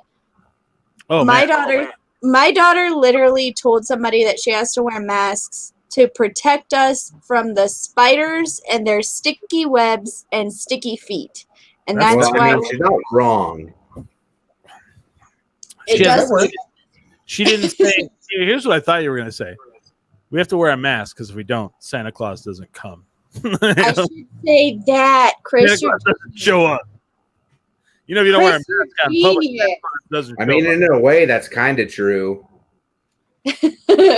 So I have cousins. Fucked up, Ray. That was really fucked up. So I have, It's so true. I have cousins that are a lot younger than me, and I used to play that card all the time. I'd be like, "It's bothering me." I'd be like, "I'm trying to watch this thing. Stop bothering me." And they're like, "Why?" I'd be like, "I'll call Santa Claus." And they were like, "No, don't, no." They would freak out, and I'd grab the phone, and they'd be like, "No, no," and they'd try to like push it back on the thing. Back when like the phones were a landline. Santa Claus is like a big deal because You know, you can literally be like, I'm going to call Santa right now. And unless. I told you about the repo fairy, right? My mother told me about the repo fairy, where after Christmas, if I had the repo fairy would come take the gifts back. And so I was not afraid about Santa Claus as much as I was the repo fairy. You know what? I'm going to use that too because that works all year. It doesn't just. It's not just those couple of weeks before Christmas. It's all year after they get the gifts. Then it's like, well, you use that like the beginning of the year. But go ahead, Smiley. Sorry. You guys have it all. This is what we do in my family, at least to my nephew. Oh God. We have this thing called he's all right. He's the Christmas Godzilla, and if Ding Dong fucks up, that's what we call him, Ding Dong. You call your nephew Ding Dong. Yeah, that's a great name. We call Danny a turd. Also, why are there like hairs like floating up in the shot for your camera? There's like weird hairs like floating. Yeah, Smiley just. I have a cat. Oh. What just happened, Chris? I just I kept seeing it, and I said maybe he's who knows. He has a troll doll. I don't know. So Ding Dong hates Godzilla or loves Godzilla, hates Godzilla. Christmas Godzilla, if he misbehaves, Christmas Godzilla will come and eat all his gifts and kill all of his loved ones. Oh my god! Oh my god! And we'll be talking to him was like, Christmas Godzilla will come, and do you want us to all die? Is that what you want? Smiley is lying here. Yeah. I am not. I've never met my his mom family. made an entire story Oh, I believe it. like I've heard stories of James and his brother. I mean, here's the deal. As somebody who is a stay-at-home it's parent hilarious though. for most of the week, I'm not gonna lie. When kids get really, really, really, really bad, maybe the idea of a Godzilla who comes and eats your whole family so they will shut up and behave. That's traumatic, Holly. It works really well. I didn't come up with it. His dad. I would never actually do it, but I would be tempted. We just went along with it. I got you. Well, okay. You don't want us to all be eaten by Godzilla, do you? Oh yeah. And it's one of those things where like you show up and the kid says, I better behave so Godzilla doesn't kill my family. And you're like, what the fuck? Right, yeah. And the parents in the background, they're all. No, we just smile and do thumbs up. No, that's what I mean. They point at you and they're all. Yeah, you're like, just Play keep along. it going. And you're like, oh yeah, Christmas Godzilla. Yeah, you don't want him to eat your family. All right, yeah. That's crazy. True. I think the craziest thing that Danny has done thus far is at daycare. Mm-hmm. She had learned about what Jason did, which was brewing beer. Oh yeah. And she knows that Jason and I love beer also. And she also called it beard with a D. She still calls it that. Baby hamster's beard. Yeah. But so at daycare, she started like pretending to serve beard to other children. Yeah. Oops. and was saying how like you can drink beard all day, every day, all the time. I was hoping. And, I was hoping she would tell everybody that you were Hamster's beard. Yeah. that would be good. And the teacher would be like, oh. But so the teacher asked her, like, do you drink beer with your dad? And she's like, oh yeah, all the time. And we were, oh my God. All of a sudden, Yeah, so Jason gets there to pick her up. Hamster, whatever. Hamster gets there to pick her up, and they're like, we need to talk to you. Do you let your daughter drink beer? And he goes, well, I've tried to have her taste it, but she won't even taste it because she won't. And that was not the answer in that situation at all. So, you know, just be careful what you say around your kids. That's when you say, well, we give her root beer and we tell her it's beer. Yeah, that would have been the smart thing, wouldn't it, Chris? You know when my parents got called in? Do you want to know what happened when Yes. called in? So I'm an active person. I'm very hyperactive. I'm like right now my leg is shaking, all that stuff. So I have a scar. So I have several scars on my head. I have a scar on my eyebrow where I fell off a couch and I hit a vase and it ripped open my eye. Oof. I fell out of a tree and I cut my head open, so I have a scar on the back of my head. And then I have another one on this side. Whenever I was, my grandmother had a clothesline, and it was like right over a sidewalk. Oh. And then the sidewalk was kind of washed out on the side. Yeah. So it was to a sidewalk, and then it like came down. So I'm hanging from the clothesline, swinging, and I swing legs out, and it breaks, and I come down, and I bust the back of my head on the sidewalk, and it cuts right open. And this was like the third time in a year. Oh. And they're sewing up my head, and then they separate me from my parents, and they're like, so do your parents ever hit you? And I'm like, yes. Because my dad would spank me. He would hit me with the belt, right? And I'm like, huh? So they call in, like, I don't know if they call the police on him, whatever. They call in my parents, and they're like, well, he has a lot of scars for a child in a year. And they're like, yeah, he's overactive. Yeah, he's active. And then they're like, do you hit him? And they're like, well, yeah, we spank him. Which, I grew up in this, 70s, late 70s, early 80s, and I got spanked whenever I, did wrong. But but the question they asked, did your parents ever hit you? Yes. Oh, Christopher! You're like, if you thought we hit you before, wait till we get home. Yeah. And they bring my parents in, and they're like, "Yeah, we spank him. We didn't cut him or bust his head open." Oh my God! And they asked, they didn't generalize as much, and they're like, "Did they do these scars?" And I'm like, "No, I fell off. I was swinging on a clothesline, because that's what I was doing because I was fucking stupid, That's like our biggest fear, Chris, is what you're talking about right now. Because Danny is the same way. She is not one of those little girls that like plays with dolls all day. She'll go outside, she runs around, she jumps off things, she hits her head, she gets bruises like everywhere. Our kid has bruises. And the scariest thought is just we have to take her to the doctor, and they're like, why do you have all these bruises? And then she, you never know what a 4-year-old is gonna say. Because unless you're super specific, they don't know, like as an adult, I have so many scars. Yeah. Like just fucking childhood and life. Like I bit through my tongue. I remember that day. Like I was jumping up, like my dad bought me a trampoline, and I'm not talking this trampoline you buy at fucking Walmart that has the cage around it. I'm talking like you fly off, you're hurt, Yeah. And I remember like I was jumping on it one time. It was square because I don't even think they make square trampolines anymore, do they? No. Or like not square, but like what do you call it?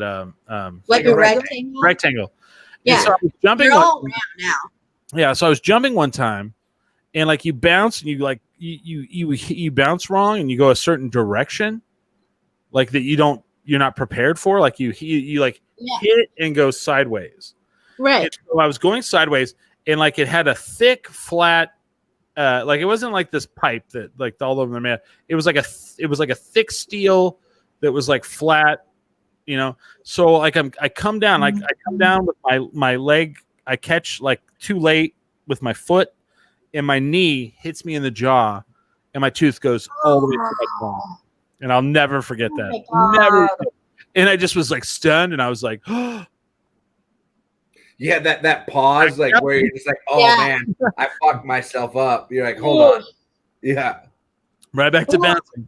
Right back to bouncing. Like, as a parent now, like, you're so scared that like somebody's gonna say something about your kid with bruises and scrapes and cuts. Like, our kid is crazy. But for us, it's like we have this big backyard. We'd rather her be a kid, run around, play, get dirty, do whatever she wants to do. But we're so scared that somebody's just going to be like, so what happened here? Why do you have so many bruises? Like, oh, I was hanging out with Dad and Holly and this happened. Because also she likes to talk about how we punish her for doing bad things while she's talking about her bruises, which are not related at all. Right. So, because she's 4 and that's how they work. Yeah, of course. But we figure it's better to let your kid have fun and jump off things and be crazy, because why not? I'll tell you the one thing, like, it's weird. Like, I always thought my dad was like growing up. I was like super scared of my dad. Yeah. And I'll tell you what he did. Like, now that I'm looking back on it, and like, oh, what a cool dad. Like, every summer, at the beginning of summer, my dad would bring home a decently sized round cattle trough and put it in the yard and just fill it full of water. That's amazing. And, you know, it was, and we'd swim in it. And I mean, was it a big swimming pool? No, but it was like, but in those days you didn't have the like big up above ground swimming pools like you could buy at the store. Right. And it was a good like 10-foot wide by like 3.5 feet maybe. Yeah. You're a little kid, you fill that up, dude, you're in it, and like that's where I learned how to go underwater. That's where I learned to swim a little bit. And you know, and then by the end of the summer it'd be like full of algae, and then like he would like empty it and then like take it out of the yard, and like that part of the yard was dead, you know, like the and I was like dead. And like as a little kid, I was just like, yeah, whatever, every dad does this. And then like as a grown up, I'm like, fuck, I would kill to just have that right now myself. Just boom. Like I was watching some movie last night and they were swimming, and I was like, oh my God, swimming. So Ray, when do you think you started having that like wrestling bug? So like, were you like a crazy adventurous kid? Here's the deal. I'm asking for podcast listeners, but also like, you know, my kid is crazy. So like, when did you start like jumping off of things, wrestling with people, things kid is I was doing wrestling now? on my trampoline the entire time. Were you? So I was in a small town. So whenever a baby has their first birthday, it's usually in the newspaper. And my first birthday ad says that he likes to wrestle. So, I mean, before I guess I was 1, I already liked to wrestle around. But with that being said, it doesn't say he likes wrestling, because I didn't like wrestling until I was 13. But I did like to roughhouse from like the minute I could like walk. And then you did like backyard wrestling too. I did, but you know, that was again much later. I didn't do that whenever I was like, you know, 5. I roughhoused from the minute I could like walk though. Did you get hurt a lot? I did a ton. Like I fell off a bunch of stuff, and like I would just like break shit just because like I wanted to just see like what I could do. I was like, oh, let's see how hard I could hit this bottle on this pipe and just see what happens. Obviously, it shatters into a million pieces. And if that pipe is the bottom of your monkey bars, that means now your monkey bars have broken glass underneath them. So when you fall off the monkey bars, you fall in the broken glass, and you have to go to the hospital because you cut yourself on the bottle you broke like an idiot. So like that was like regular things for me as a child. Yeah, and then I mean, This is making me feel better, guys. oh yeah, but hey Holly, the playground equipment now is ludicrous. Like it's so safe compared to So, what we. and I will tell you right now. So, going from playing on playgrounds to now we have this weird jungle gym in our backyard, which like the slide is terrifying. I won't go down it. In your It's backyard? scary. Yes, in our backyard. Okay. It was already here. It's safe, but like the slide is just very steep and scary. But like you go to a playground now and everything is like bouncy and not hard and they don't hurt themselves. And now all she has to play on is our piece of crap and she gets hurt. Let me tell the kids what I'm okay Chris, with that. James and probably you guys grew up on. Let me tell the kids what we grew up on. You have this, it was not you safe. have this like hard, like or this like soft rubber that they make out of tires that the playground's built on. We didn't have all that. No. Let me explain. We had what's called iron pipe. Yes. And we fucking used it for everything. And They built a pyramid asphalt. out of it, and you climbed it. And if you fell, you broke every bone of your body. Yeah. They had a. You try to throw people off of it. Of course you did. Yes. Oh, and what was at the bottom of that pyramid? Concrete. It's called concrete. That's what they put under you. And if it wasn't concrete, it was dirt. It was dirt hardened as hard as concrete. Yes. And then if you wanted to get on the swings, here's what you did. You went over to the swings, and the swings are made out of steel chains. Yes. Connected to big pieces of rubber. Yeah, like rubber belting. It was like, but what were the chains going through? Metal circles. Now, what happens when the metal's in sun all day? It gets hot as shit. What happens? Sit on the fucking swing. The metal goes right to your legs and just burns the shit out of you. And that's what we have in our backyard. And people around us think we're crazy. And the slide is iron pipe, and then a steel piece of like metal. Yes, that becomes like hotter than a baking sheet. Hot lava. Oh my god!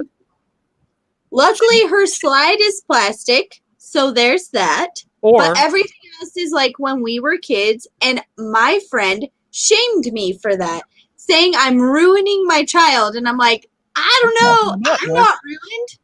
When my kid wins Ninja Warrior, fuck you. Right. Right. My child had skin on the back of their legs because it was burned off. What's that? What's that? Makes it look cooler than your kids. Right? What'd you say? Right. I'm gonna say this. My mom used to make fun of. My mom still makes fun of the whole like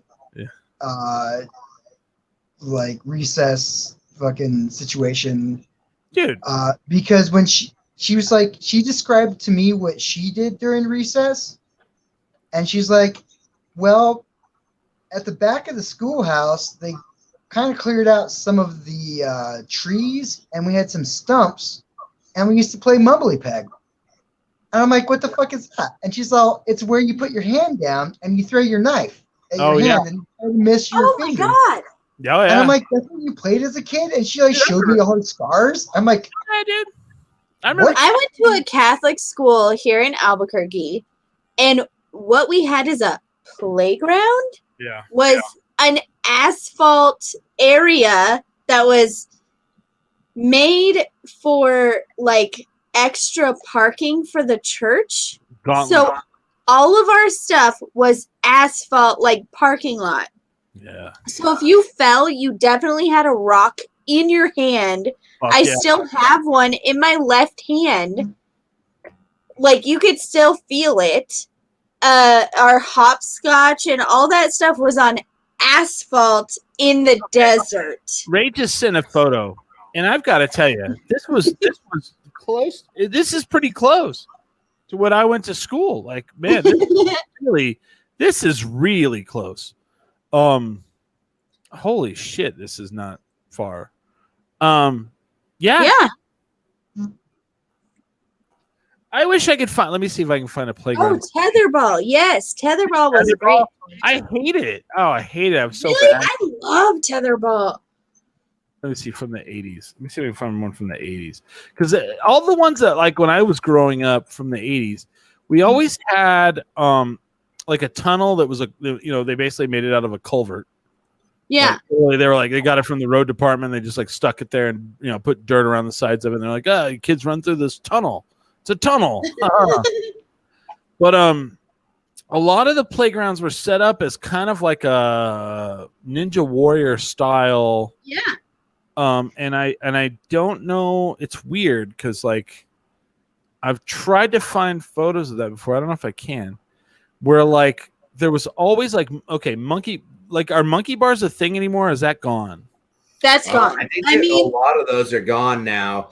Like, well, they have kind of the monkey bars, but it's always over rubber. I was just about to say it's like over like wood chips or rubber or something that's going to give them like a safe landing. I'm trying to find. And they're not as high. Yeah. So when I was growing up, there was always one. Okay. So there was always one thing where we hang and kick each other anymore. Yeah, that one. The one I'm trying to think of is like when I was a kid, there was always one structure. I'll call it a structure, and I'm going to try to like visualize it like this. So there was like, imagine monkey bars, right? Yeah. Okay.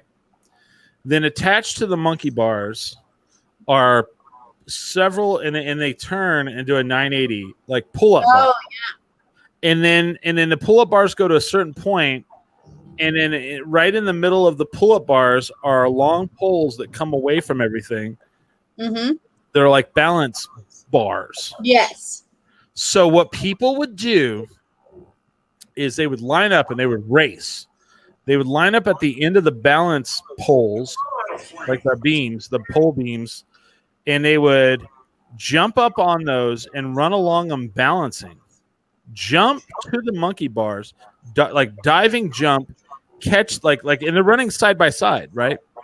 Side by side, jump to the monkey bars, like, and grab, and then turn sideways, and then start doing the monkey bars, and then come around and then do side to side on the pull bars, and it was like a race.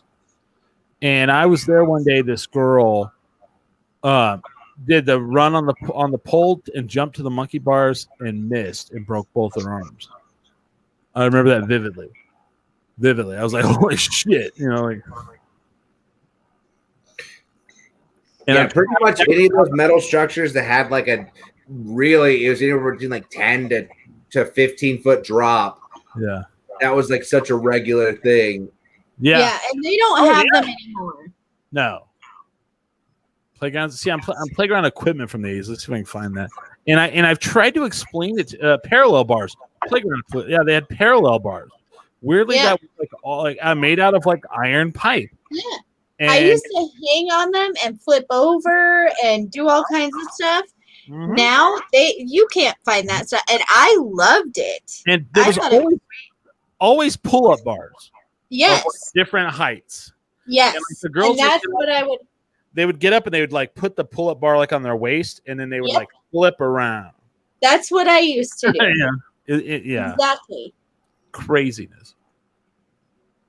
And now people are too scared. Yeah. And then we always had the and then we always had the merry-go-round, and you'd always try to merry-go-round as fast as you could. Have you seen this shit where like people get on the little merry-go-rounds on the playgrounds, and they take like a moped or like a motorcycle, and they lay it on its side and put the back wheel on the merry-go-round and like just gas it and like spin it until people fly out. That's amazing. Every video I've seen, people get fucked up. Well, yeah, totally fucked up. Like, but then, we our favorite the big kids to come and spin us. Yeah. Yeah.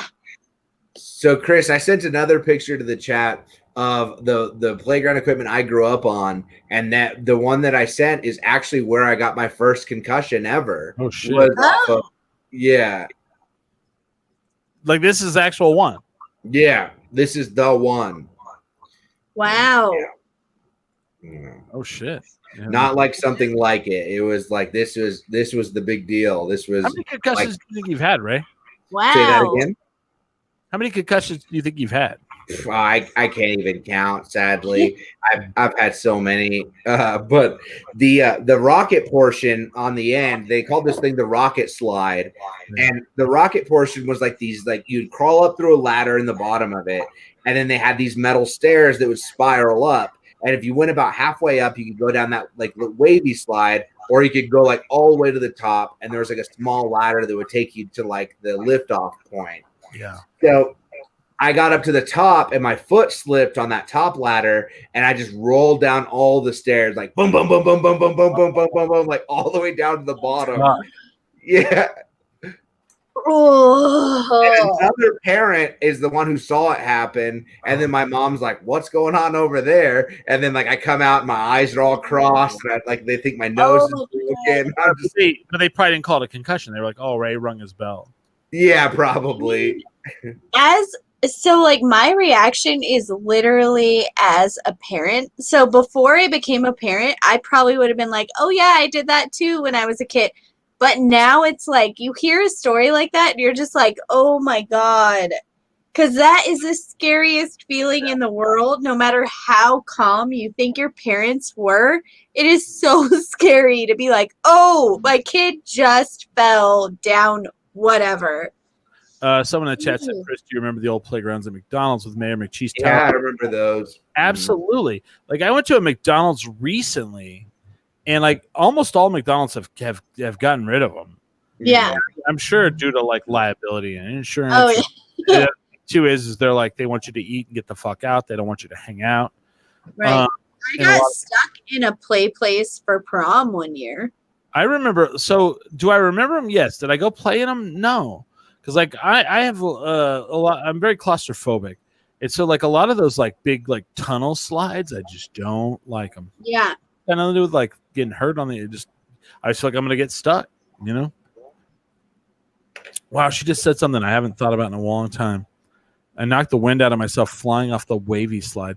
Yeah. Wind. I haven't gotten the wind. I knock on whatever the fake wood this is. I haven't knocked the wind out of myself since I was probably a little kid. Well, and I feel like when we were kids, all of us, like probably knocking the wind out of yourself was like a normal thing. Like, oh, you just knocked the wind out of yourself. Yes. If my daughter knocked the wind out of herself right now, I would flip out. Yeah. For sure. Right. Freak out. But when we were kids, it was like, oh, you just knocked the wind out of yourself. Like, dust yourself off. Let's keep going. Yeah. And I remember, like, you know, like, what does that mean when you get the wind knocked out of yourself? Well, I don't know. When you exhale, the diaphragm pushes up to push air out of the lungs. Getting hit in the stomach or back can cause spasms in your diaphragm. And I'm all reading this. I'm not just, that means that it contracts or gets tense. Instead of doing it, usual thing to help you breathe, it happens to you, take some deep breaths. So it's basically like a spasm in your diaphragm. And when you're a kid and it happens, it's really scary. Yeah. You think you're dying. Yeah. I think dying for sure. Yeah. Or winded. Yeah. Diaphragm spasm is what it is. Yeah. My sister, she slammed me whenever I was a kid, and I thought that I was dying. And like the only thing I could say was like, oh, my heart, because I thought she like stopped my heart from like beating. So cute though. Before we go off the air, I want to talk about Ray and I were talking earlier this week. So it's really interesting. Sometimes, like, when you're doing something in life or you work at something in life, things happen that you kind of just get really close to, like, closer than you probably thought to, like, greatness, Yeah. And I don't know if Ray felt this way, but like this guy that Ray used to wrestle with, Warhorse, was he wrestled for the AEW TNT title this last Wednesday. Mm-hmm.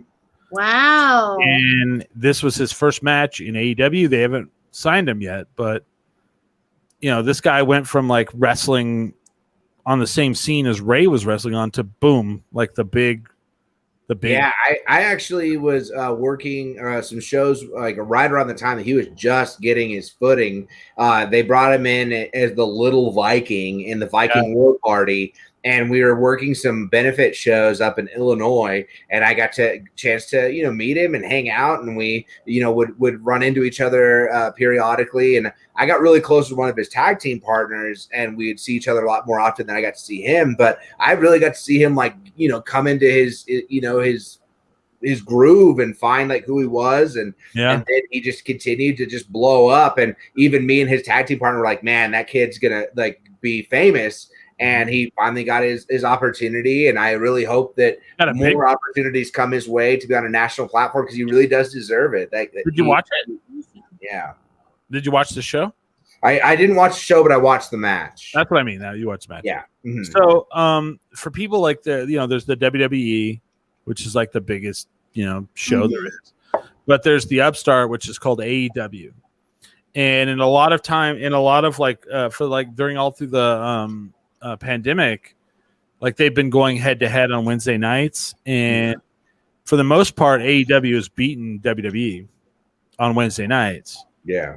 And like Cody Rhodes, Dusty Rhodes' son, is the AEW TNT champion, and he wrestles. That means he defends that title on the network. And his big thing is he's like, I'm gonna wrestle. I'm gonna take on all comers, even if they're not members of AEW. And a lot of like internet chatter was like, you should wrestle. Like he got a lot of support. Like people are like, you should wrestle War Child. And then Arn Anderson, who is a legend in the business, the legendary Arn Anderson from the Four Horsemen. They asked him, they said, who do you want Cody to wrestle? And he said, War Child. And so then Tony Khan and them went out and got War Child and brought him in. So, I mean, Ray, would you think about Warhorse? I can think what's all from what's that movie? Point Break. Warhorse. Yeah. Somebody posted a mask where it had back off War Child. But Warhorse.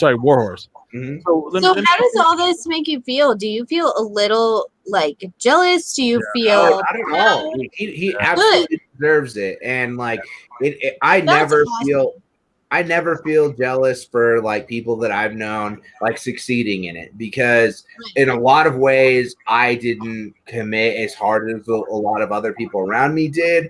Also, like I retired, and he like continued pushing, and like everybody, he works his ass off. He, outworks, like he would work circles around me just because he's just, he deserves it. And I have a lot of friends on NXT right now. I have friends that like have just done great things, and for me, like I will be happy for them to succeed in everything they do, and I have no like resentment or jealousy for it, just because again I chose my path and I did what I was going to do in it, and everybody else who's going to succeed in it will continue to push and do great things. Yeah. So can we take a second to just praise Ray? Yeah. For having that attitude. Yeah, that's a great one. Because, like, as a person who is in an entertainment industry, I see so many people that are just so like mean and cutthroat and all that stuff. And the thing is like, you have to see the work you put in, and if they made it, then that means they worked harder than you, or they worked whatever, and you should be happy for them. Sometimes it's not the work, it's the timing. I mean, sure, but you can't be mad about that either, and you should support them, and you should be happy for them, because guess what? If you made it, you would want people to be happy for you. Oh, absolutely. So, I love that Ray is that way. That's great. That's awesome. I'll tell you this, and this is right or wrong, but it's my opinion of 45 years. A lot of times, what happened, and I'm not saying this happened to Ray, I'm not saying this happened to anybody. I'm just talking about in general. This is where I, in my life, like one day I said, I'm no longer going to allow this to happen, and I'm gonna stop this. And when I did, I've done better in life. So at certain times in life, things are presented to you. Yeah. Whether you know it or not. Sometimes people will throw things up to you, and you'll feel it or you don't, because you don't recognize it, and it's opportunity. And a lot of times when people, we have humility, and people are like, hey, well, what if, let's say if we threw you up for the promotion, and you're like, no. But they really are like testing you to see, like, if you say yes, they're going to throw you in. And a lot of times opportunity happens, and it's that fast, and it's like yes or no, and it really is.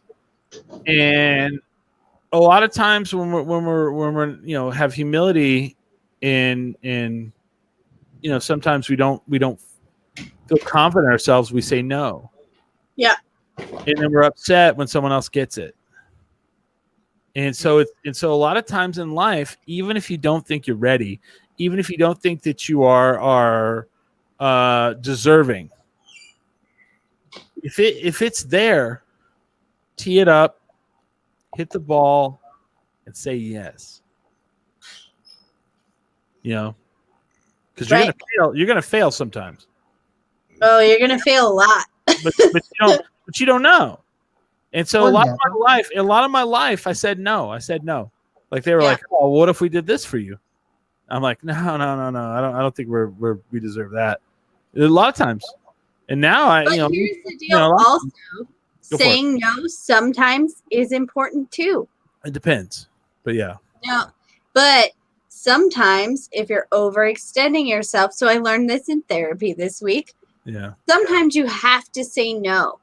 And whether it's for a personal reason or a professional reason, it's okay to say no. It is okay. Well, when you're there, you can't be mad at somebody else for saying yes if you say no. Right. And I'm not talking. Okay. So at a certain time, at a certain point, you get to a level you can't then you can. What I'm talking about is like when you're coming up and you're hungry and you're starving, and you especially when you're around other people and you're all doing the same thing. Yeah. And you see some person and you're like, wow, they're much more talented at wrestling than I am. And then someone comes to you and they're like, well, we want to go put you on this thing. And you're like, oh, no, that guy's more important. He wrestles better than I do. And what you really needed to do was say yes. But you said no. Because they were like, because they had you in mind for something, and boom, boom, boom, boom. And then at a certain point, you get to a level where then, you definitely have to say no for shit. But like when I'm talking like when opportunity is there and it is like in your hand and it is something that is definitely going to, help you in life, you just got to say yes sometimes. You just got to fucking, even if you don't think you can do it. And that, and it took me a long time to get there. And I feel like that Warhorse guy, he was like at that point where, because to jump from where he jumped to AEW is huge, quite a huge one, I think, but I may not know. So, what I'm saying to Ray is like, what if they came in and they said, we want the Trash King to fight Cody Rhodes? You going to go and fight Cody Rhodes? No. We go do it. You're not going to do it? No. Why? Because the Trash King's dead. Yeah. Oh. Yeah. You're over it. Like that's. I'm just Catman Ray now. Oh. What if they said, Atman Ray, we've got to replace Excalibur as a announcer because he said the N word, which really that all really happened. Would you go be a commentator? I would consider it, but again, they better have as good a benefits as the cat job has. Right. I'm pretty sure they do. Pretty sure they do. They have the benefits where they can test everybody. Like someone was complaining about baseball. They're like, well, I think it's fucked up that all the players from baseball can get tested, and it is. Because most people can't. But then I was watching wrestling, and they're like, we've all had our COVID-19 tests, both the regular and a blood test. I was like, blood test? They have a blood test? Holy shit, I didn't know that. I didn't know they had a blood test. Right. The fecal test is the most important, though. The fecal? Think about that. Yes. Yeah, Most important test. Wait a minute. Pump This one, all the and brakes. then this Pump all one. the brakes. You mean I could have went and just shit on something and they got to Yeah. test that? Mhm. Rather than jam that plastic down my... No, they have to extract it from your colon, so that's why you don't really want it.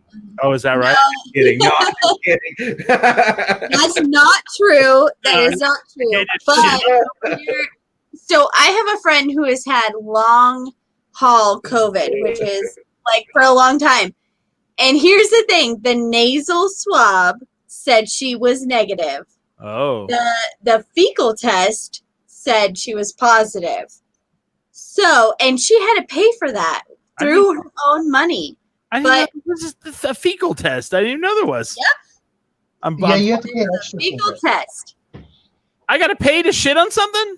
Yeah. Come on, what kind of You world gotta pay for the test, man. Yeah. Welcome to America, man. Son of a bitch? Well, how's your week, Chris? Had to pay money to shit. Came out negative, so I guess that's good. Right. You got that going. Welcome for to you. America. What you shit on? I don't know. Some fucking plastic thing that they scooped it off and put it in a bottle. Not even a cop car. I was like, can I shit on a cop car for the test? Got him. I would shit on a cop car for a test, for sure. Man, I'm blown away. There's a fecal test? There is. I'm going to do all kinds of research after this because I'm pissed. You They should look it up, and you should be pissed because pretty here's sure- the deal: the FDA has decided not to acknowledge the results from this, and there's a reason for the it. fecal test or the other one? The fecal test. Oh. So the thing is, the FDA has been like, oh, it's not necessary, but a lot of people who have gotten the fecal test have tested negative on their nasal swab, but positive on the fecal test, Okay. and have all the symptoms. So So when the cops pull up, like, what are you doing? I go, fecal test. fecal test. Shitting, just shitting, see if I test positive. I heard that a cop's hood will change color depending on the fecal matter. A car just drive by my house Uh-huh. with all of its wheels gone. Cool. What? All What of do them you are fine. mean? Albuquerque. Albuquerque. Hey, James, if you shit on a cop's hood, it'll turn red and negative for COVID. Oh my God. Okay, I have to pee. Let's I think they do should the do thing. that. Okay. Unless I can just go pee and then I'll come back. No, I heard that you can shit on a cop's hood and it turns red. Yeah. If you're positive. I want to thank you guys for watching the show. We're going to end on that. And that's JK, LOL. LOL. What do you guys want to promote? Prote stuff, Holly, and then you can take off. Okay, I have an Instagram at Hollybird Comedy and also a TikTok at Hollybird Comedy. And I'm going to go pee now. Love you all. As long Bye-bye. as TikTok wasn't banned. Yeah. Supposed to be banned Bye-bye. yesterday. So you can find it on pretty much any social media platform under Ray Basuda, except for Facebook. I'm very happy to be off of that platform. Also, go follow Hardway U.